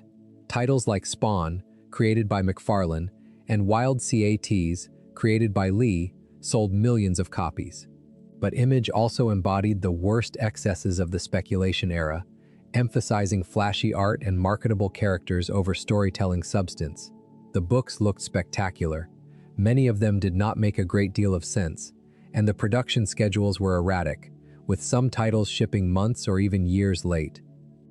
The bubble burst in 1993. Sales plummeted. Comic book shops, which had overordered based on inflated expectations, were stuck with unsellable inventory. Thousands of shops closed. The industry contracted violently, and Marvel, which had expanded aggressively during the boom years, was hit harder than anyone. In 1991, the corporate entity that owned Marvel had gone public, selling shares on the stock market during the boom's peak. Ron Perelman, the financier who controlled the company, had loaded Marvel with debt through a series of acquisitions and leveraged buyouts. When the market collapsed, the debt became unsustainable. Marvel's stock price cratered from $35.75 per share in 1993 to $2.38. In December of 1996, Marvel Entertainment filed for Chapter 11 bankruptcy protection, buried under $610 million of debt. The company that had built the most expansive shared fictional universe in history, the company that had created Spider-Man and the X-Men and the Avengers and the Fantastic Four, was bankrupt. The characters survived, because characters always survive, but the company that had created them very nearly did not. But the story of the 1990s is not just a story of financial collapse. It is also a story of creative ambition, some of it misguided, some of it brilliant, all of it revealing about the pressures that the Marvel Universe was under during this tumultuous decade. And to understand the full picture, you have to understand three storylines that defined the era in very different ways. The first was the Clone Saga. There is a version of Spider-Man's history that most fans would prefer to forget, and it runs through all four Spider-Man titles from October of 1994 to December of 1996. The Clone Saga was originally conceived as a relatively brief storyline that would wrap up in less than a year. The premise was provocative. Ben Reilly, a clone of Peter Parker, who had been created during a storyline in the 1970s and who had been wandering the country for years, returns to New York. And the question the story poses is devastating. What if Ben Reilly is not the clone? What if Peter Parker, the character readers have been following for decades, is the copy, and Reilly is the original? That is a genuinely interesting premise. It strikes at the heart of what makes Spider-Man who he is. Is Peter Parker special because of his DNA or because of his choices? If a clone made all the same choices, lived through all the same losses, carried all the same guilt, would the clone be any less real than the original? These are questions worth asking. The problem was that the Clone Saga did not ask them briefly. It asked them for 2 years. The storyline was extended far beyond its original scope because the issues were selling well, and Marvel's management, desperate for revenue during the speculator bubble, ordered the writers to keep it going. The result was a narrative that lost its shape, that contradicted itself, that introduced and then abandoned plot threads with a randomness that felt less like storytelling and more like stalling. Characters who were dead came back. Characters who were clones turned out to be originals. Characters who were originals turned out to be clones. The revelations piled up without resolution, and readers grew frustrated, then angry, then apathetic. By the time the Clone Saga finally ended, with the confirmation that Peter Parker was indeed the real Spider-Man, the damage was done. Trust had been broken. The Spider-Man titles would take years to recover. The Clone Saga is a cautionary tale about what happens when commercial imperatives override storytelling logic. The Marvel Universe is a narrative, and narratives have rhythms. They build towards something. They resolve. They move forward. When a story is artificially extended because the numbers are good, the rhythm is destroyed, and the reader can feel it, even if they cannot articulate exactly what has gone wrong. Something has gone wrong. The story has stopped being a story and has become a product, and readers can always tell the difference, even when they are not conscious of it. The second defining storyline of the 1990s was more successful. In 1995, the X-Men line published The Age of Apocalypse, a 4-month crossover event that was as audacious as anything Marvel had ever attempted. The premise was simple in concept and staggering in execution. Professor Charles Xavier is killed in the past, before he can found the X-Men. Without Xavier, the world takes a radically different shape. The mutant tyrant Apocalypse conquers North America. Magneto, honoring his dead friend's dream, forms a team of X-Men to fight against Apocalypse's regime. Every character is changed. Every relationship is different. The entire Marvel Universe, or at least the X-Men corner of it, is reimagined from the ground up. What made the Age of Apocalypse extraordinary was that Marvel did not publish it alongside the regular X-Men titles. For 4 months, every X-Men book was canceled and replaced with an alternate universe counterpart. Uncanny X-Men became Astonishing X-Men. X-Men became Amazing X-Men. X-Force became Gambit and the Externals. The readers could not simply skip the crossover and continue reading their regular books. The regular books did not exist. The Age of Apocalypse was the only X-Men story being told, and if you wanted to read X-Men comics during those 4 months, you had to engage with this alternate reality on its own terms. The gamble paid off spectacularly. The Age of Apocalypse was a massive commercial success and is widely regarded as one of the best X-Men stories of the decade. It worked because it committed fully to its premise. It did not hedge. It did not offer readers a safe alternative. It asked them to let go of the continuity they knew and to invest in a world that was temporary, that would be erased when the storyline concluded and the regular titles resumed. And readers did invest, because the stories were good, because the characters, even in their alternate forms, were recognizable and compelling, and because the stakes felt real. In a universe that was going to be destroyed in 4 months, everything mattered. The third defining narrative of the 1990s was Heroes Reborn, and it represents something more complicated. In 1996, the Onslaught crossover event ended with the apparent deaths of the Avengers, the Fantastic Four, and several other major characters. In reality, the characters had been transported into a pocket universe created by the reality-warping powers of Franklin Richards, the young son of Reed and Sue Richards.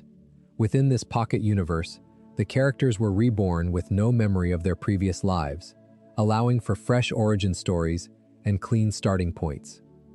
The real-world explanation was more revealing than the fictional one. Marvel had outsourced the production of 4 of its most iconic titles, Fantastic Four, Iron Man, Captain America, and the Avengers, to the studios of Jim Lee and Rob Liefeld, 2 of the artists who had left Marvel in 1992 to form Image Comics. Lee's Wildstorm Productions would handle Fantastic Four and Iron Man. Liefeld's Extreme Studios would handle Captain America and the Avengers. The artists who had left because Marvel would not give them ownership of their creations were now being paid to reinvent the creations that had driven them away. The results were mixed. Lee's titles were generally well received, with his Fantastic Four in particular drawing praise for its updated character designs and modern sensibility. Liefeld's titles were more controversial, and Marvel ended his contract after only 6 issues, citing low sales, and reassigned his books to Lee's studio. The entire Heroes Reborn experiment lasted exactly 1 year before the characters were returned to the main Marvel universe in a storyline called Heroes Return. Heroes Reborn was not a great success by most measures.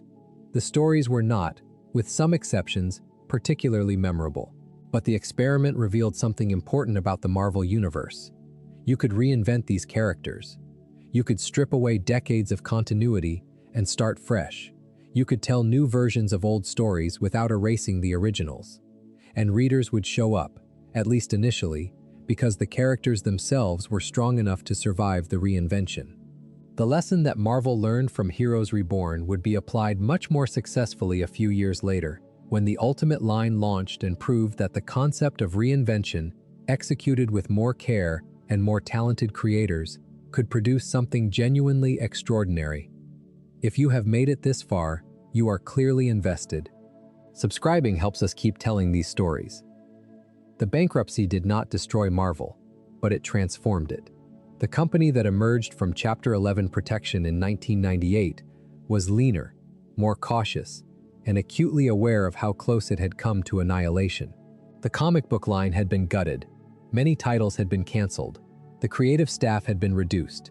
The speculator market had evaporated, and the readers who remained were the dedicated fans, the people who bought comics because they wanted to read them, not because they expected to profit from them. The late 1990s were a period of rebuilding, and the man who oversaw much of that rebuilding was a writer and artist named Joe Quesada.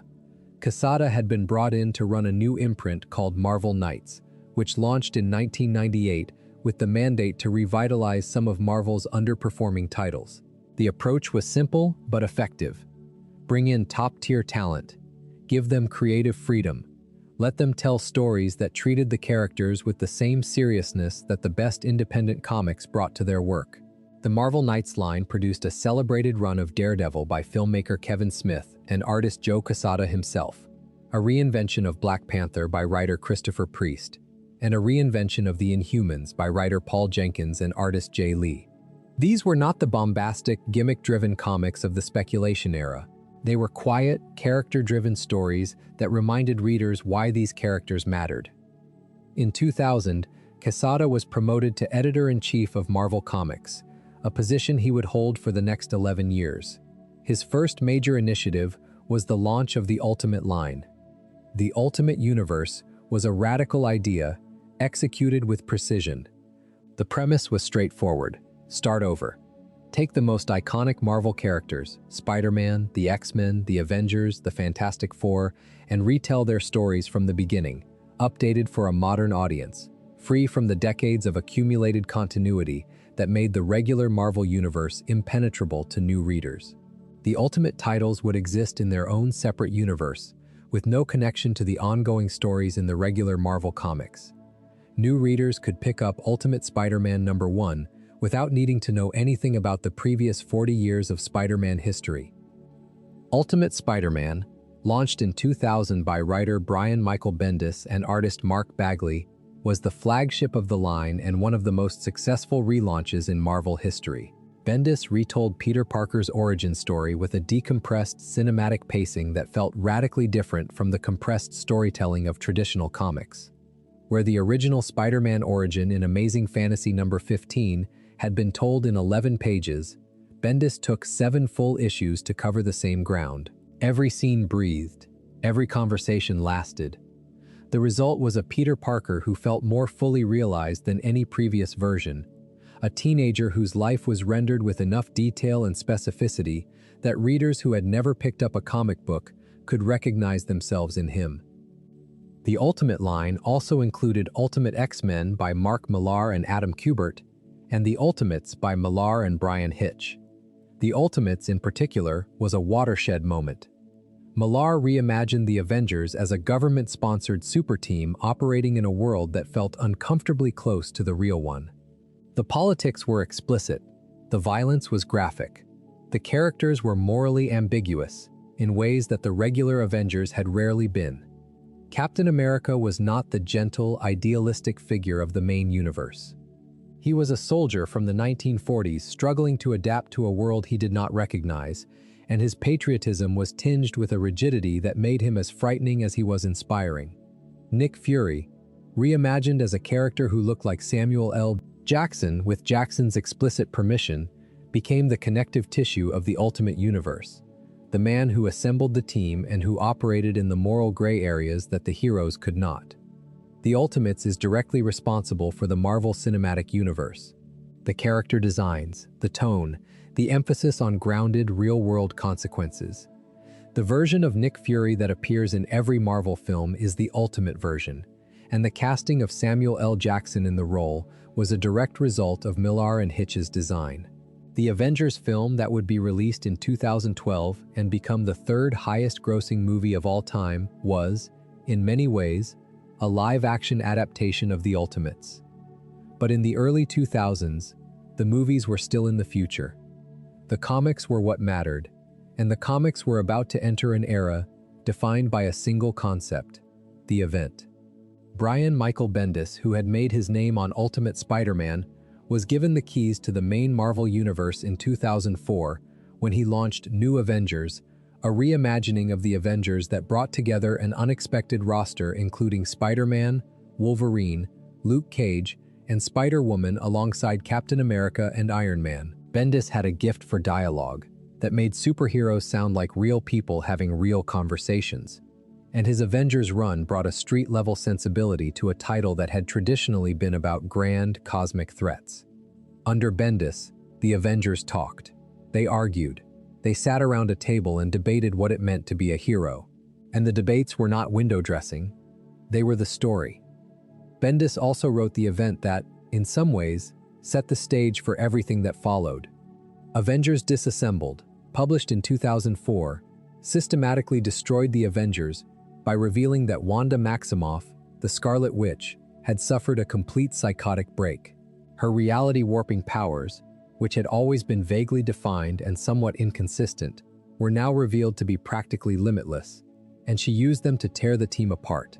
Hawkeye died. The Vision was destroyed. Jack of Hearts exploded. Avengers Mansion was reduced to rubble. The Avengers, as an institution, ceased to exist. Avengers Disassembled was devastating. It was also a setup for something even more ambitious. In 2005, Bendis and artist Olivier Coipel published House of M, an 8-issue limited series that represented one of the most significant status quo changes in Marvel history. The premise was built on grief. Wanda Maximoff, broken by the loss of her children, who had been revealed years earlier to be magical constructs rather than real human beings, reshapes reality itself. She creates a world where mutants are the dominant species, where her father Magneto rules, where every hero gets the life they secretly wanted. Peter Parker is a beloved celebrity married to Gwen Stacy, who is alive in this world. Captain America is an old man who was never frozen in ice. Wolverine is a senior agent of the world government. The wish fulfillment is precise and cruel, because giving someone everything they want is the most effective way to make them stop fighting. When the heroes recover their true memories and confront Wanda, she does not fight them. She does not reason with them. She speaks 3 words: no more mutants. Those 3 words reshaped the Marvel Universe for a decade. The Scarlet Witch's reality warp did not just undo the House of M. It depowered the vast majority of the world's mutant population. From millions of mutants, the number dropped to fewer than 200. The event, known as the Decimation, reduced a species to the edge of extinction in a single panel.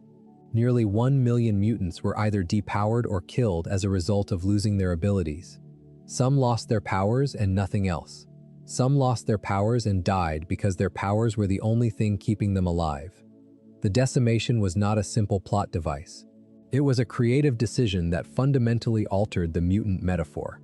The X-Men were no longer fighting for the acceptance of a growing population. They were fighting for the survival of a dying one. The metaphor shifted from civil rights to endangered species, from integration to preservation. And the grief that ran through the X-Men titles in the years following the Decimation was real and sustained, because the loss was real and sustained. Characters who had defined themselves by their powers had to redefine themselves without them. The mutant nation, which had always been a concept more than a reality, became suddenly, painfully concrete. There were fewer than 200 of them left. Every death mattered. Every survival was a victory. House of M also demonstrated something about the Marvel Universe that had been true since the beginning, but that had never been stated so explicitly. The most dangerous characters in the Marvel Universe are not the ones with the most physical power. They are the ones whose power is rooted in emotion. Wanda Maximoff did not set out to destroy the mutant race. She set out to stop hurting. The genocide was a side effect of grief. That is a very different kind of horror than a villain with a plan, and it is the kind of horror that the Marvel Universe is uniquely equipped to explore, because it is a universe built on the principle that power and emotion are inseparable, that the most powerful beings are also the most vulnerable, and that vulnerability, when it breaks, can take the world with it. Marvel had been publishing crossover events since Secret Wars in 1984, but the event era of the 2000s was different in scale, in ambition, and in its impact on the line as a whole. The defining event of this era was Civil War, published between May of 2006 and February of 2007, written by Mark Millar and penciled by Steve McNiven. The premise of Civil War was ripped from the headlines of the post-September 11th world. After a catastrophic battle between a group of young, inexperienced superheroes called the New Warriors and a villain named Nitro, results in the deaths of hundreds of civilians, including dozens of schoolchildren, in Stamford, Connecticut, the United States government passes the Superhuman Registration Act, a law requiring all superhuman individuals to register their identities with the government and operate under official oversight. The superhero community splits. Iron Man supports registration, arguing that accountability is necessary and that the era of unregulated superheroes must end. Captain America opposes it, arguing that registration is a violation of civil liberties and that forcing heroes to reveal their identities puts them and their families in danger. The genius of Civil War, and it is a genuine stroke of storytelling genius, is that both sides are right. Millar does not write one side as heroes and the other as villains. He writes 2 principled positions that are fundamentally irreconcilable. Iron Man is right that unchecked power is dangerous. Captain America is right that government control of individual liberty is a step toward tyranny. The reader is forced to choose, and the choice reveals something about the reader's own politics, their own values, their own relationship to authority. Civil War was a commercial phenomenon. The main series sold over 300,000 copies per issue, and the dozens of tie-in titles across the Marvel line pushed the total event sales into the millions. It was also deeply polarizing. Many readers felt that the characterization of Iron Man, who becomes increasingly authoritarian as the series progresses, went too far. Others felt that Captain America's principled stand was naive. The debates raged in comic book shops, on internet forums, and in the pages of the comics themselves. Civil War made people argue about superheroes in a way that felt genuinely political, and that was exactly the point. The aftermath of Civil War reshaped the Marvel Universe for years. Captain America was assassinated in the pages of his own title in March of 2007, shot by a sniper on the steps of a federal courthouse. Iron Man became the director of the government agency that oversaw all superhuman activity. The Avengers splintered into factions, and the Marvel Universe entered a period of sustained, interconnected storytelling that treated the line not as a collection of individual titles, but as a single, enormous, ongoing narrative. This is the era when the Avengers, as a concept, finally achieved the dominance that had eluded them for most of their comic book history. For decades, the Avengers had been a second-tier title. The X-Men outsold them. Spider-Man outsold them. Even the Fantastic Four, during their peak years, commanded more attention. The Avengers roster changed constantly, cycling through combinations of A-list heroes and obscure characters, never settling into a definitive lineup. That instability was, in retrospect, both a weakness and a strength. It was a weakness because it prevented the Avengers from developing the kind of dedicated, passionate fan base that the X-Men had built. But it was a strength because it meant that the Avengers could be anything. The roster could shift to reflect the times, to incorporate new characters, to tell different kinds of stories. The Avengers were not a family like the Fantastic Four, or a metaphor like the X-Men. They were an institution, and institutions are defined not by their members but by their purpose. The Avengers existed to handle the threats that no single hero could face alone. Everything else, the roster, the headquarters, the interpersonal dynamics, was negotiable. Bendis understood this, and under his stewardship, the Avengers became the center of the Marvel Universe for the first time in the title's history. The new Avengers roster, with its combination of street-level heroes and heavy hitters, its conversations that felt like real people talking, and its willingness to engage with the political dimensions of superheroism, transformed the Avengers from a book about punching aliens into a book about the responsibilities of power. And when Civil War split the team into Tony Stark's officially sanctioned Mighty Avengers and Luke Cage's underground New Avengers, the fracture felt personal, because Bendis had spent 2 years making these characters care about each other before he made them fight. This was the era of events.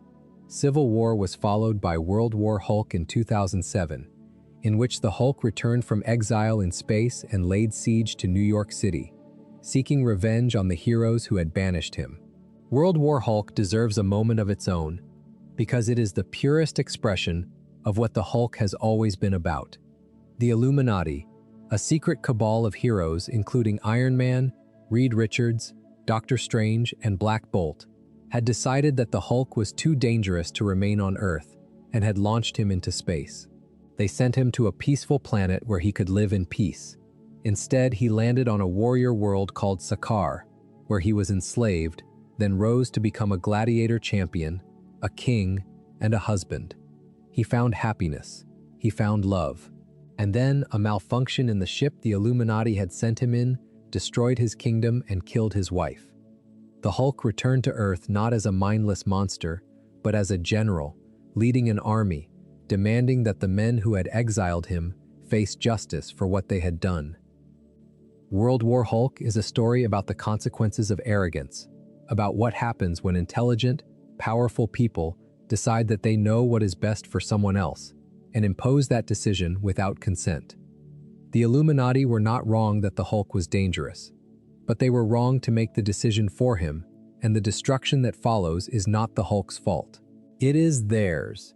That moral framework, where the heroes are the architects of their own disaster, is quintessentially Marvel.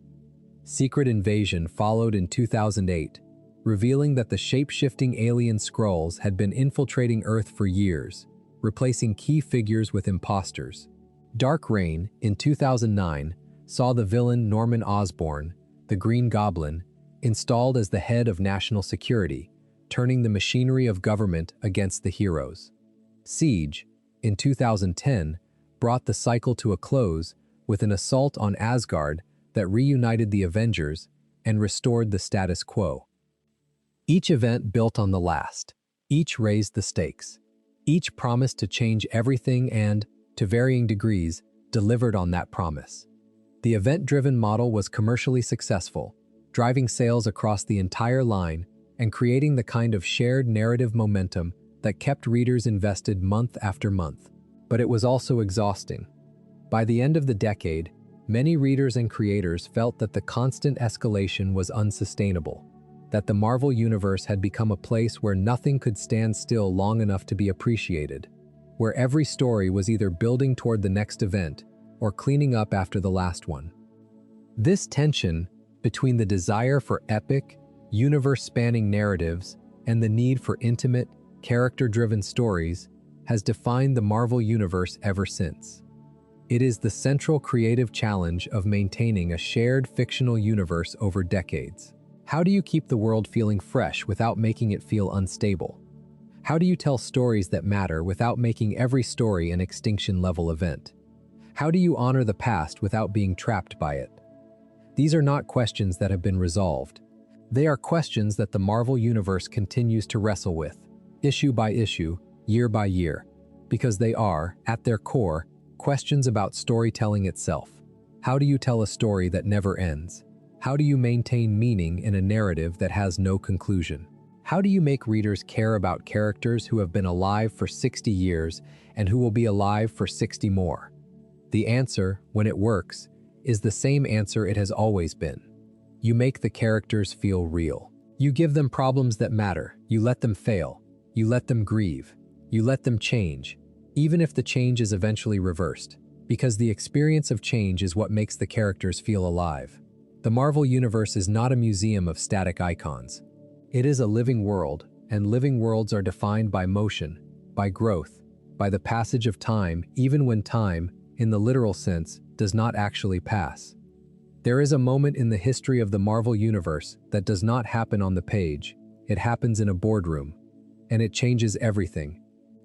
In 1996, when Marvel was in bankruptcy, the company began licensing its characters to film studios as a way to generate revenue. The deals were desperate, and they were, from a long-term perspective, catastrophic. Spider-Man went to Sony. The X-Men and the Fantastic Four went to Fox. The Hulk went to Universal. Each deal gave the studio the right to produce films featuring those characters, and as long as the studio continued to make films, the rights did not revert to Marvel. The company had sold its most valuable assets for short-term survival.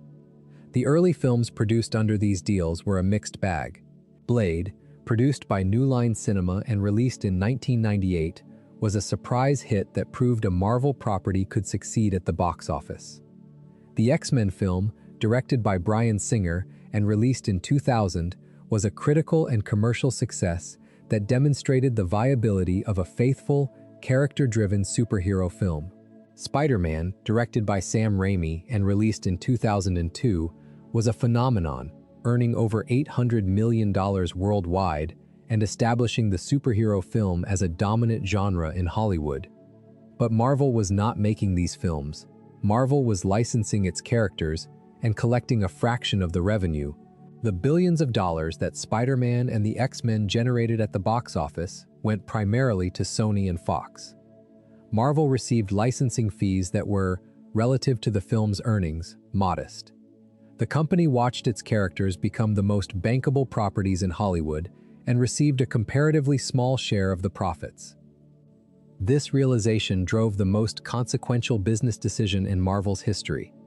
In 2005, Marvel Entertainment, under the leadership of CEO Avi Arad and President Kevin Feige's predecessor David Maisel, secured a $525 million credit facility from Merrill Lynch. The loan was backed by the film rights to the Marvel characters that had not been licensed to other studios, characters like Iron Man, Captain America, and Thor, who were considered second-tier properties at the time. Marvel used this money to establish Marvel Studios, an independent film production company that would produce its own movies rather than licensing characters to other studios. The gamble was enormous. If the first film failed, Marvel would lose the rights to virtually every remaining character in its library. The collateral for the loan was the characters themselves. Iron Man, Captain America, Thor, and the Avengers were all on the line. A single box office bomb could have ended Marvel Studios before it began. They chose Iron Man as the first film, not Spider-Man, who was at Sony, not the X-Men, who were at Fox. Iron Man, a character who, at the time, was not well known outside of comic book readers. The film was directed by Jon Favreau and starred Robert Downey Jr. in the title role. It was released on May 2, 2008, and it earned $585 million worldwide. The casting of Robert Downey Jr. was itself a gamble that mirrored Tony Stark's character arc. Downey had been one of the most talented actors of his generation, but his career had been nearly destroyed by addiction and legal troubles throughout the 1990s and early 2000s. Casting him as Tony Stark, a character who was himself a recovering alcoholic in the comics, was a decision that blurred the line between actor and role in a way that gave the performance an emotional authenticity that a safer casting choice would not have produced. Downey did not just play Tony Stark. He understood Tony Stark from the inside, and the result was a performance that anchored the entire Marvel Cinematic Universe for the next 11 years. The success of Iron Man attracted the attention of the Walt Disney Company, and in August of 2009, Disney announced that it would acquire Marvel Entertainment for approximately $4 billion. The deal closed in December of that year. At the time, some observers questioned whether Marvel's characters were worth that price. Within a decade, the Marvel Cinematic Universe alone had generated over $22 billion in worldwide box office revenue, making the acquisition one of the most profitable in entertainment history. The Disney acquisition changed the scale of Marvel's ambitions, but, at least initially, did not change its creative approach. Kevin Feige, who had been overseeing Marvel Studios since its inception, remained in charge, and his method of building the cinematic universe continued unchanged. Feige understood something that many studio executives did not. The audience was not coming for special effects or action sequences. They were coming for characters. They were coming for the same reason readers had bought Marvel Comics since 1961. Because they cared about these people. Because the characters felt real. Because the stories treated the audience's emotional investment with respect. Iron Man was more than a successful film. It was the first chapter of the Marvel Cinematic Universe, a shared film continuity that mirrored the shared comic book continuity that had been Marvel's distinguishing feature since the 1960s. The concept was audacious. Individual films for individual characters, each one a standalone story, but each one also a piece of a larger puzzle, all building toward a team-up film that would bring the characters together. It was, in essence, the same model that Lee and Kirby had used in the comics. Separate titles, shared world, crossover events. Nobody had ever attempted this in film before. Shared film universes had existed informally through sequels and spin-offs, but no studio had ever planned a multi-film, multi-character cinematic universe from the ground up. The idea was dismissed by many in Hollywood as impractical, overly ambitious, and destined to collapse under its own weight. It did not collapse. The Incredible Hulk followed in 2008, Iron Man 2 in 2010, Thor and Captain America, The First Avenger, in 2011. Each film introduced new characters, established their stories, and planted seeds for the crossover that was coming. And then, on May 4th, 2012, The Avengers was released. The Avengers earned $1,518 million worldwide. It was the third highest-grossing film in history at the time of its release.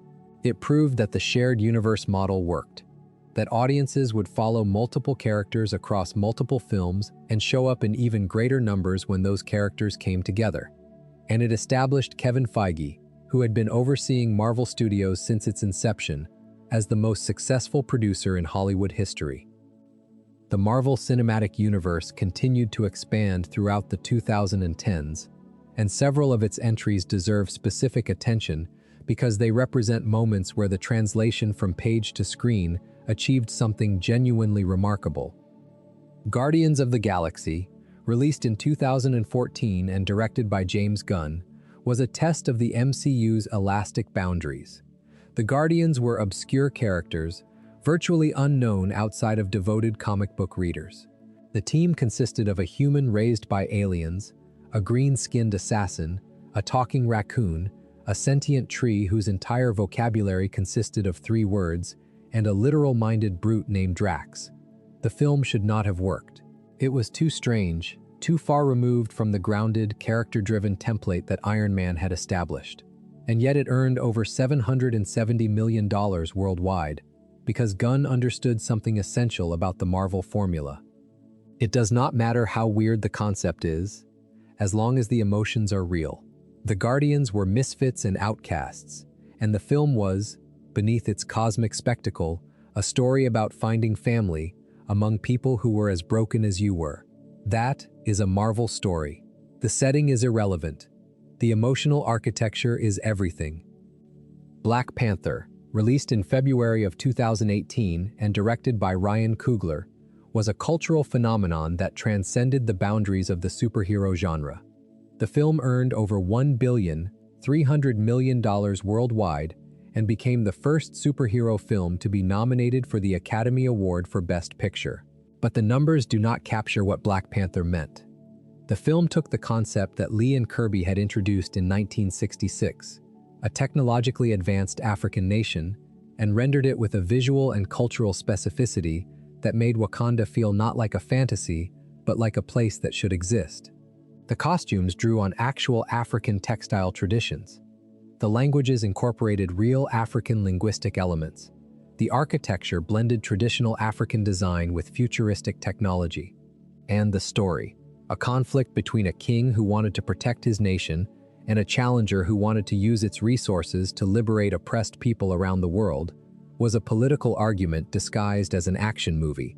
The same kind of political argument that the best Marvel comics had always been making, but now delivered on a global stage to a global audience. The emotional core of the film was the villain, Eric Killmonger, played by Michael B. Jordan. Killmonger was, in the tradition of the great Marvel villains, not simply evil. He was a man with a legitimate grievance, a descendant of Wakandan royalty who had been abandoned in America, who had grown up witnessing the systemic oppression of Black people, and who concluded, not unreasonably, that Wakanda's isolationism was a betrayal of its responsibility to the global African diaspora. His methods were violent and his vision was destructive, but his anger was righteous, and the film did not dismiss it. T'Challa, the hero, ultimately acknowledges that Killmonger was right about the problem, even if he was wrong about the solution. That is a remarkably nuanced position for a blockbuster entertainment to take, and it is proof that the Marvel Universe's tradition of moral complexity can survive the translation from page to screen. Spider-Man was reintegrated into the MCU through a deal between Marvel Studios and Sony Pictures, and Tom Holland's portrayal of Peter Parker in Captain America, Civil War, Spider-Man, Homecoming, and subsequent films brought the character back to his roots as a teenager, trying to balance the impossible demands of heroism with the mundane struggles of adolescence. The MCU Peter Parker was, in many ways, the most faithful adaptation of Ditko and Lee's original creation. A kid who was in over his head, who was anxious and eager to please, who made mistakes and paid for them, and who kept going because he could not live with the alternative. The MCU also expanded into television in ways that deepened the universe rather than simply widening it. The Netflix series, beginning with Daredevil in 2015, brought the street-level heroes of the Marvel Universe to life with a grittiness and a dramatic intensity that the films, bound by their family-friendly tone, could not match. Charlie Cox's Matt Murdock was tortured and compelling, a man of faith struggling to reconcile his religious convictions with his violent impulses. Vincent D'Onofrio's Wilson Fisk was a revelation, a kingpin who was simultaneously terrifying and pitiable, a man of enormous physical presence and enormous emotional fragility. The Netflix Daredevil series proved something that the comics had known for decades. The Marvel Universe does not need cosmic stakes to be compelling. A man in a hallway, fighting his way through a dozen opponents, exhausted and bleeding and refusing to stop, can be as thrilling as any intergalactic battle, because the stakes are personal, and personal stakes are the stakes that matter most. WandaVision, which debuted on Disney Plus in January of 2021, did something even more unusual. It told the story of Wanda Maximoff's grief through the lens of American sitcom history, with each episode recreating the style and format of a different era of television, from the 1950s to the 2010s. Beneath the sitcom pastiche was a story about a woman who had lost everything, who had used her reality-warping powers to create a fantasy where her losses were undone, and who was forced, episode by episode, to confront the fact that the fantasy was a prison, not just for her, but for the thousands of people she had unwittingly trapped inside it. WandaVision was the closest the MCU had come to the kind of formally experimental, psychologically complex storytelling that the best Marvel comics had always been capable of. It used the medium of television to tell a story about the medium of television, and the result was something that felt genuinely new, even though it was built on characters and concepts that were decades old. Each phase of the MCU built on the last, escalating in scope and ambition, until the entire enterprise culminated in Avengers: Infinity War in 2018 and Avengers: Endgame in 2019. Infinity War and Endgame were, in essence, the Infinity Gauntlet brought to the screen. Thanos, the character Jim Starlin had created in 1973 in a small panel of Iron Man number 55, became the central villain of the most ambitious cinematic event in history, the snap. Half of all life erased. The image that Starlin had drawn in a 6-issue limited series in 1991 was now being experienced by billions of people in movie theaters around the world. The film version of Thanos was different from Starlin's original in one crucial respect. In the comics, Thanos destroyed half of all life to impress death. In the films, he destroyed half of all life because he believed it was necessary for the universe's survival, a utilitarian calculation rather than a romantic gesture. The change made Thanos more relatable and, in some ways, more terrifying because a villain motivated by love is alien and strange, but a villain motivated by logic is someone you might meet in a boardroom or a government office. Avengers: Endgame earned $2,798 million worldwide, making it, at the time, the highest-grossing film in history. That number represents something beyond commercial success. It represents cultural saturation on a scale that no franchise had ever achieved. The Marvel Universe, which had begun as a handful of characters in a small publishing house in 1939, had become the dominant mythology of the 21st century. The conclusion of the Infinity Saga, as the first 23 MCU films came to be known, also represented a kind of ending that the Marvel Universe had never experienced before. Tony Stark died. Steve Rogers aged into an old man and passed his shield to Sam Wilson. Natasha Romanoff sacrificed herself on Vormir. These were permanent, irrevocable changes, deaths that were not going to be reversed, retirements that were not going to be undone. The MCU did something that the comic book universe, by its nature, cannot do. It ended stories. It gave characters conclusions. And the power of those conclusions, the weight of Tony Stark's final moment, the quiet beauty of Steve Rogers choosing to live the life he had missed, derived entirely from the years of storytelling that had preceded them.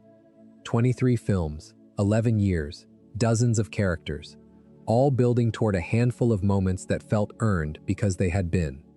The Marvel Cinematic Universe proved that the shared universe model, the model that Lee and Kirby had invented in the 1960s, could work not just in comics but in cinema, and it could produce moments of genuine emotional catharsis that rivaled anything in the history of film. But here is the thing about mythologies. They do not end. They cycle. They repeat. They transform.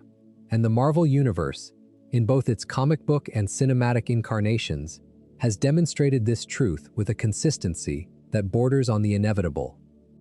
The comic book universe continued to evolve throughout the 2010s and into the 2020s, often in ways that were as ambitious and as controversial as anything in its history.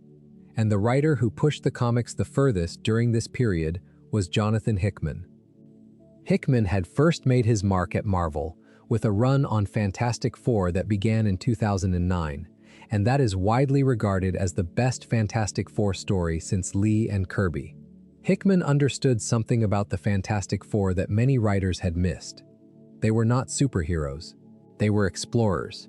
They were a family of scientists who happened to have powers. And the stories worth telling about them were not stories about fighting villains. They were stories about discovery, about the expansion of knowledge, about the human drive to understand the universe, even when the universe resists understanding. Hickman's Fantastic Four was epic in scale and intimate in focus. A story about Reed Richards trying to solve everything and failing, about the gap between genius and wisdom, about the cost of being the smartest person in every room you enter and the loneliest person in every relationship you have.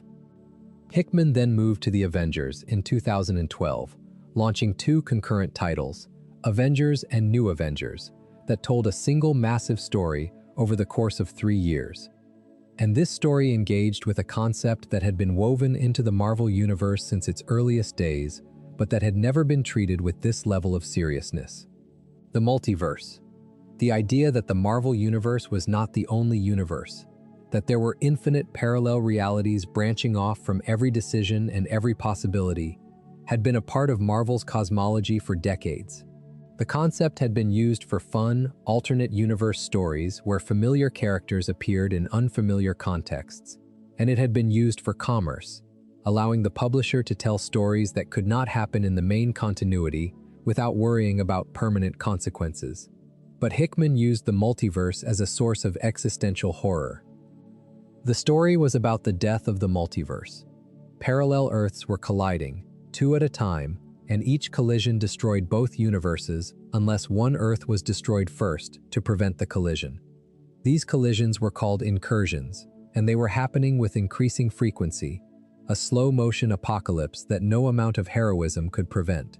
The heroes of New Avengers, the Illuminati, a secret group consisting of Iron Man, Reed Richards, Doctor Strange, Black Panther, Namor, and others, were forced to make impossible choices. Do you destroy another Earth to save your own? Do you commit genocide to prevent extinction? And if you do, what does that make you? The moral complexity of Hickman's Avengers run was staggering. These were heroes who had always stood for the protection of innocent life, and they were being forced to choose which innocent lives to sacrifice. The story stripped away every comfortable fiction about heroism and exposed the raw, ugly calculus beneath. And it all built toward Secret Wars in 2015, not to be confused with the 1984 series, which collapsed the entire Marvel multiverse into a single patchwork world called Battleworld. And the god of Battleworld was Doctor Doom. Doctor Doom deserves a moment here, because he is, in many ways, the most important villain in the Marvel Universe, and Secret Wars 2015 represents his ultimate expression. Victor Von Doom, the ruler of Latveria, was created by Lee and Kirby in Fantastic Four #5 in July of 1962. He was a genius, a sorcerer, a dictator, and a man consumed by an ego so vast that it warped reality around him.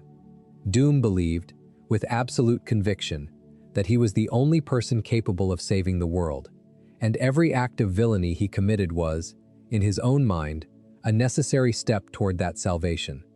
In Hickman's Secret Wars, Doom achieves what no villain had ever achieved. He saves the multiverse. When every reality is collapsing, when every hero has failed, Doom is the one who gathers the fragments and builds a new world from the wreckage. He becomes God. Literally. He reshapes reality in his own image, creates a world where he is the supreme being, and rules it with an iron fist and a genuine, if tyrannical, sense of responsibility. And the story asks a question that no Marvel story had ever asked so directly. What if Doom is right? What if the world genuinely needs someone willing to seize absolute power and use it absolutely? What if the difference between a hero and a villain is not morality but ambition? Reed Richards, when he finally confronts Doom at the end of Secret Wars, does not defeat him through force. He defeats him by asking a question. You could have done so much more. And Doom, in that moment, breaks, because he knows it is true.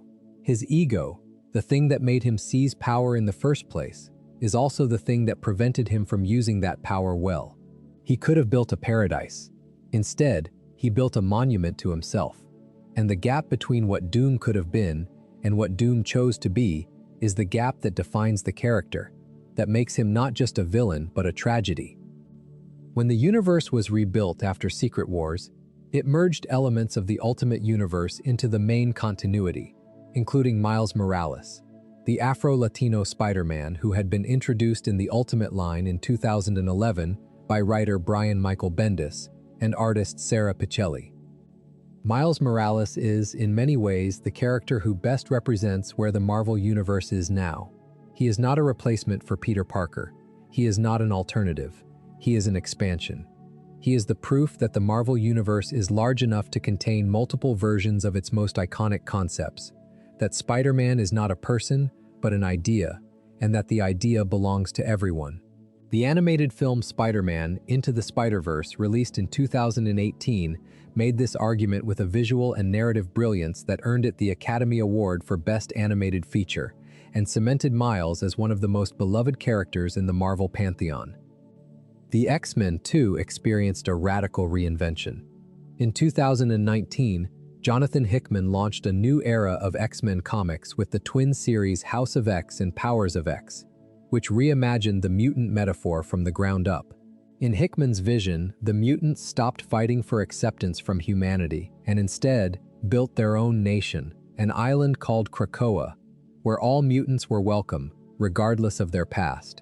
Heroes and villains lived side by side. Magneto and Professor X stood together. The dead were resurrected through a combination of mutant powers that made death, for mutants, a temporary inconvenience rather than a permanent end. The Krakoan era was the most radical reinvention of the X-Men since Giant-Size X-Men #1 in 1975. It challenged every assumption that had defined the franchise for decades. The X-Men were no longer outcasts fighting for a world that hated them. They were a sovereign nation, with their own laws, their own culture, and their own relationship to the rest of the Marvel Universe. The metaphor shifted from civil rights to decolonization, from assimilation to self-determination. It was controversial, it was complicated, and it was, for a significant portion of the readership, the most exciting thing to happen to the X-Men in a generation. The Krakoan era also made explicit something that the X-Men had always implied but never fully stated: queerness.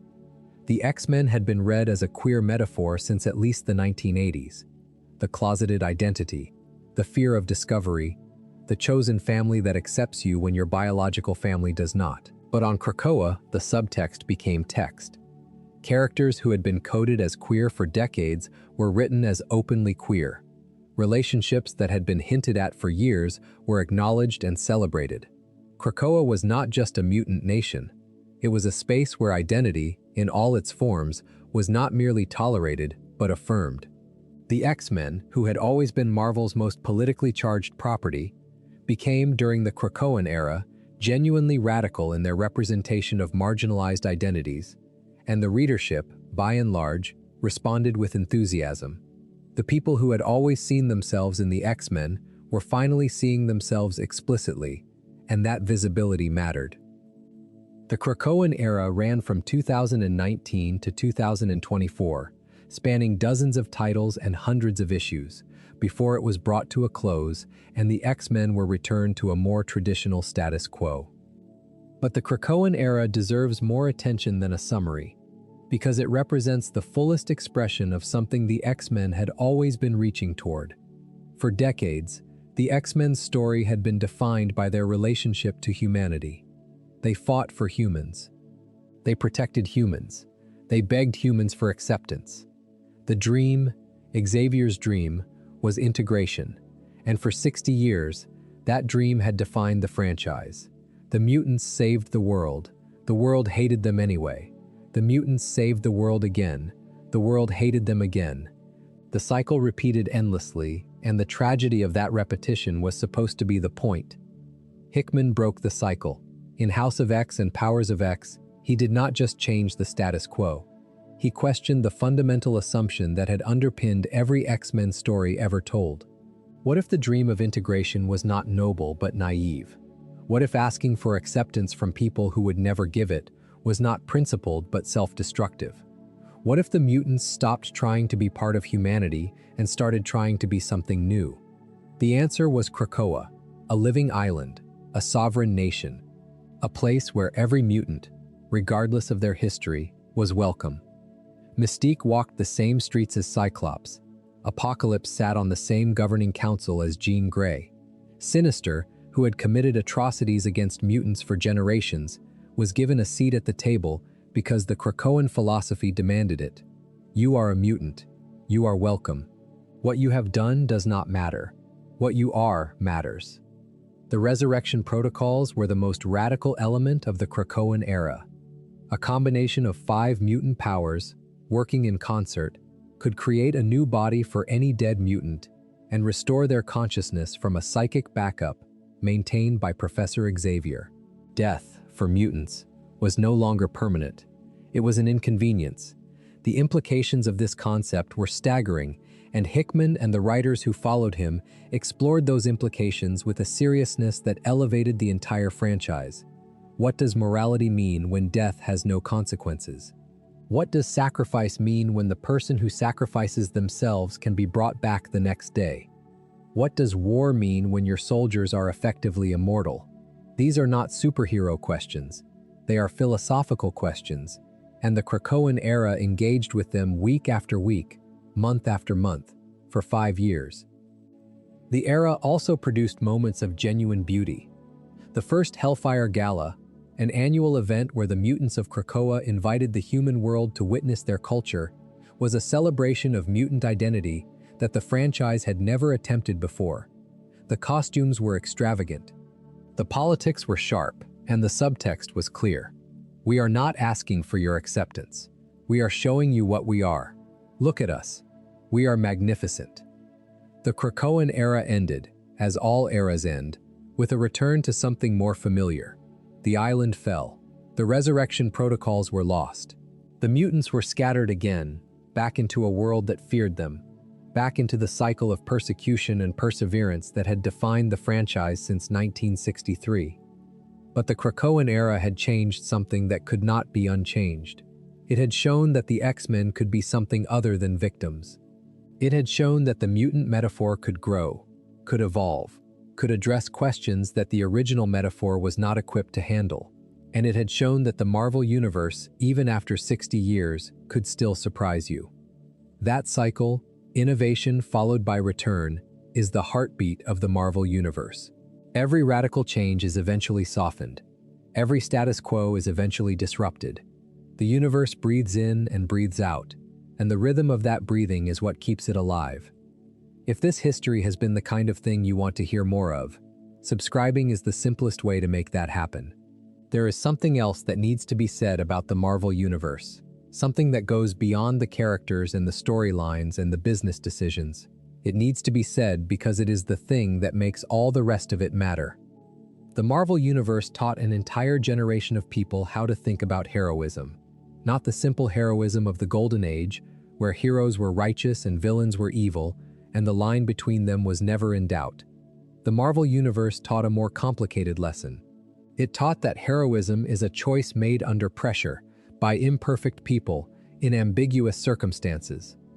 It taught that the line between hero and villain runs through every individual, not between individuals. It taught that power does not make you good. It gives you the opportunity to be good, and the opportunity to be terrible. And the choice is yours. And the choice is never made once and for all, but must be made again and again, in every moment, for the rest of your life. Peter Parker makes that choice every time he puts on the mask. Steve Rogers makes it every time he picks up the shield. The X-Men make it every time they save a world that hates them. And the villains, the great Marvel villains, Magneto, Doctor Doom, Thanos, the Kingpin, they are compelling not because they are evil, but because they believe, with absolute conviction, that they are right. Magneto survived the Holocaust. His determination to prevent another genocide is not irrational. It is a scar that has become a philosophy. Doom believes that only he can save the world, and the terrifying thing is that the comics have occasionally suggested he might be correct.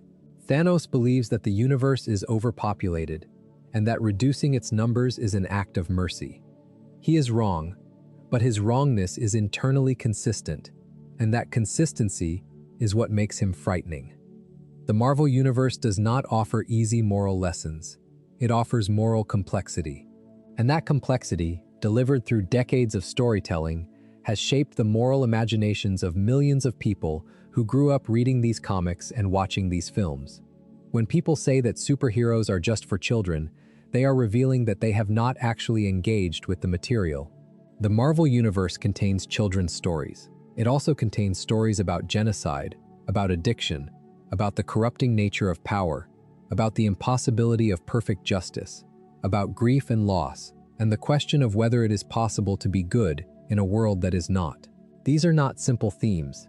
They are the themes of great literature, and the fact that they are delivered in a medium that involves people in colorful costumes does not diminish them. It makes them more accessible, which is not the same thing as making them less serious. There is a specific quality to the way the Marvel Universe handles time that deserves attention, because it is unlike anything else in fiction. The characters do not age in real time.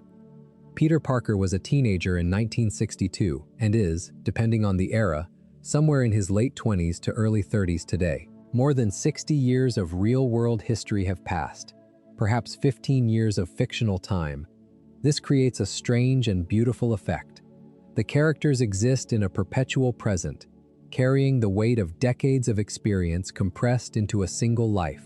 Peter Parker has lost Uncle Ben, lost Gwen Stacy, been married, been unmarried, been cloned, been cosmically empowered, been stripped of everything, and rebuilt himself, all within the span of what is, by his own reckoning, perhaps a dozen years. The density of his experience is superhuman in a way that has nothing to do with spider bites. He has lived more life in his fictional decade than most real people live in their actual lifetimes. This temporal compression is not a bug. It is the engine that makes the Marvel Universe work. Because the characters never truly age, they can always be reinvented. Every generation of readers gets a Peter Parker who is their contemporary. Every generation of writers gets to bring their own perspective to the same characters. The Marvel Universe is a palimpsest, a text that is written over and written over again, each new layer adding to the ones beneath it without erasing them.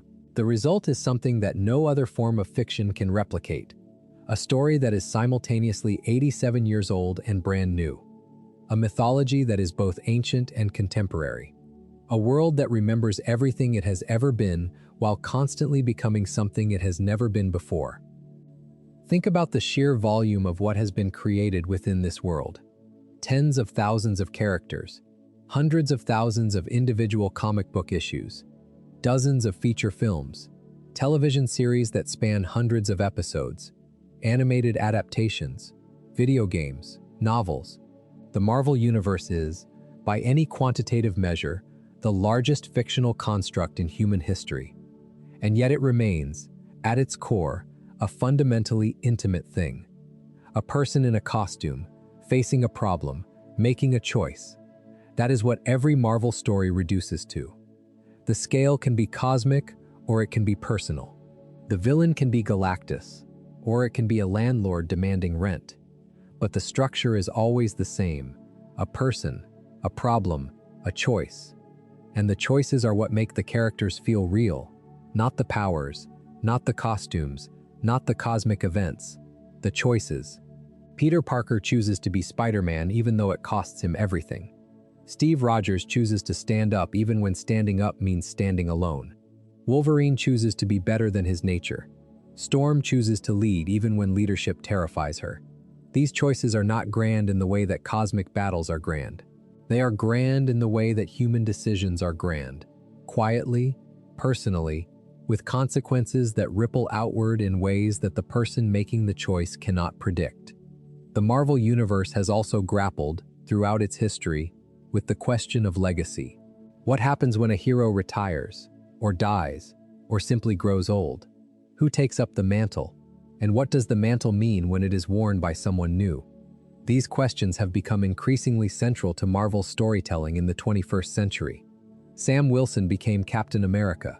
Jane Foster became Thor. Miles Morales became Spider-Man. Kamala Khan became Miss Marvel. Riri Williams became Ironheart. Each of these transitions was controversial. Each was met with resistance from some portion of the audience who felt that the original characters were being replaced. And each ultimately enriched the Marvel Universe, because the new characters brought new perspectives, new stories, and new audiences to concepts that were, in some cases, more than 50 years old. The question of legacy is, in many ways, the question that the Marvel Universe is built to answer, because the universe does not end, because the characters do not die permanently, because the stories must continue month after month, year after year, decade after decade. The question of who inherits the responsibilities and the burdens of the previous generation is not a hypothetical. It is the fundamental structural problem of the medium. And the Marvel Universe has answered that question, over and over again, in the same way. The mantle goes to whoever is willing to carry it. The shield goes to whoever is willing to hold it. The mask goes to whoever is willing to wear it. Worthiness is not about DNA or destiny. It is about the willingness to show up. There is another dimension of the Marvel Universe that deserves attention before we close, and it is the dimension that is hardest to quantify, but perhaps most important to understand. It is the way the Marvel Universe has functioned, for millions of people, as a space for moral imagination. Most people do not encounter philosophical questions in their daily lives in any formal way. They do not read Kant or Aristotle or debate the trolley problem over dinner. But they do encounter situations where they have to decide what is right, where the right answer is not obvious, where competing values collide. And for millions of readers, the first place they encountered those collisions, the first time they were asked to think seriously about the relationship between power and responsibility, between justice and mercy, between individual freedom and collective security, was in the pages of a Marvel comic. Spider-Man taught readers that privilege creates obligation. The X-Men taught readers that difference is not a deficiency. Captain America taught readers that patriotism without principle is jingoism. Iron Man taught readers that intelligence without humility is arrogance. The Hulk taught readers that rage is not strength, that the strongest thing Banner ever does is not transform into the Hulk, but resist transforming. Each character is a moral argument rendered in narrative form, and the arguments are not simple, and they do not always agree with each other, and that disagreement is what makes them valuable. The Marvel Universe is not a catechism. It does not tell you what to believe. It shows you characters who believe different things and lets you watch what happens. The conclusions you draw are your own.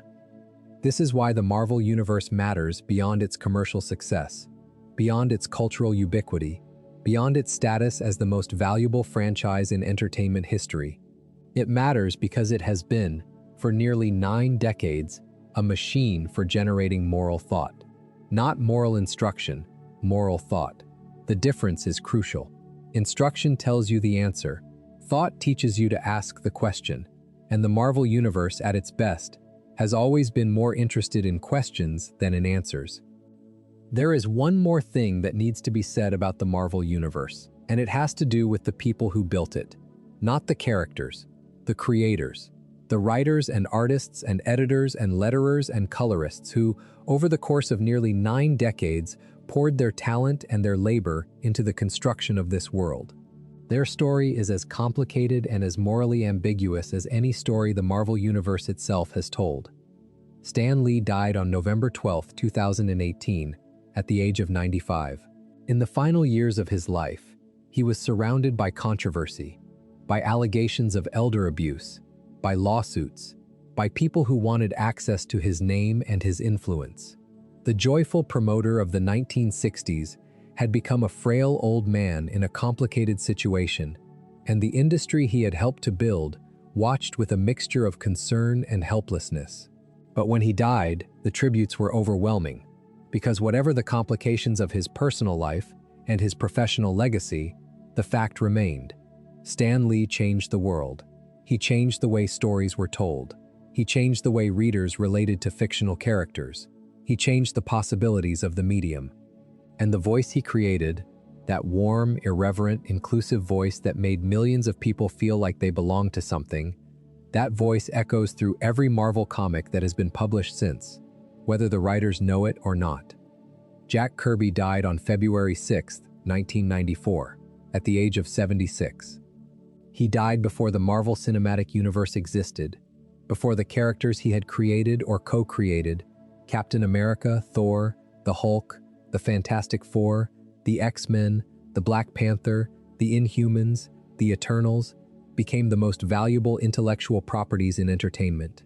He died without receiving the credit or the compensation that his contributions deserved, and the injustice of that fact is something that the industry has never fully reckoned with.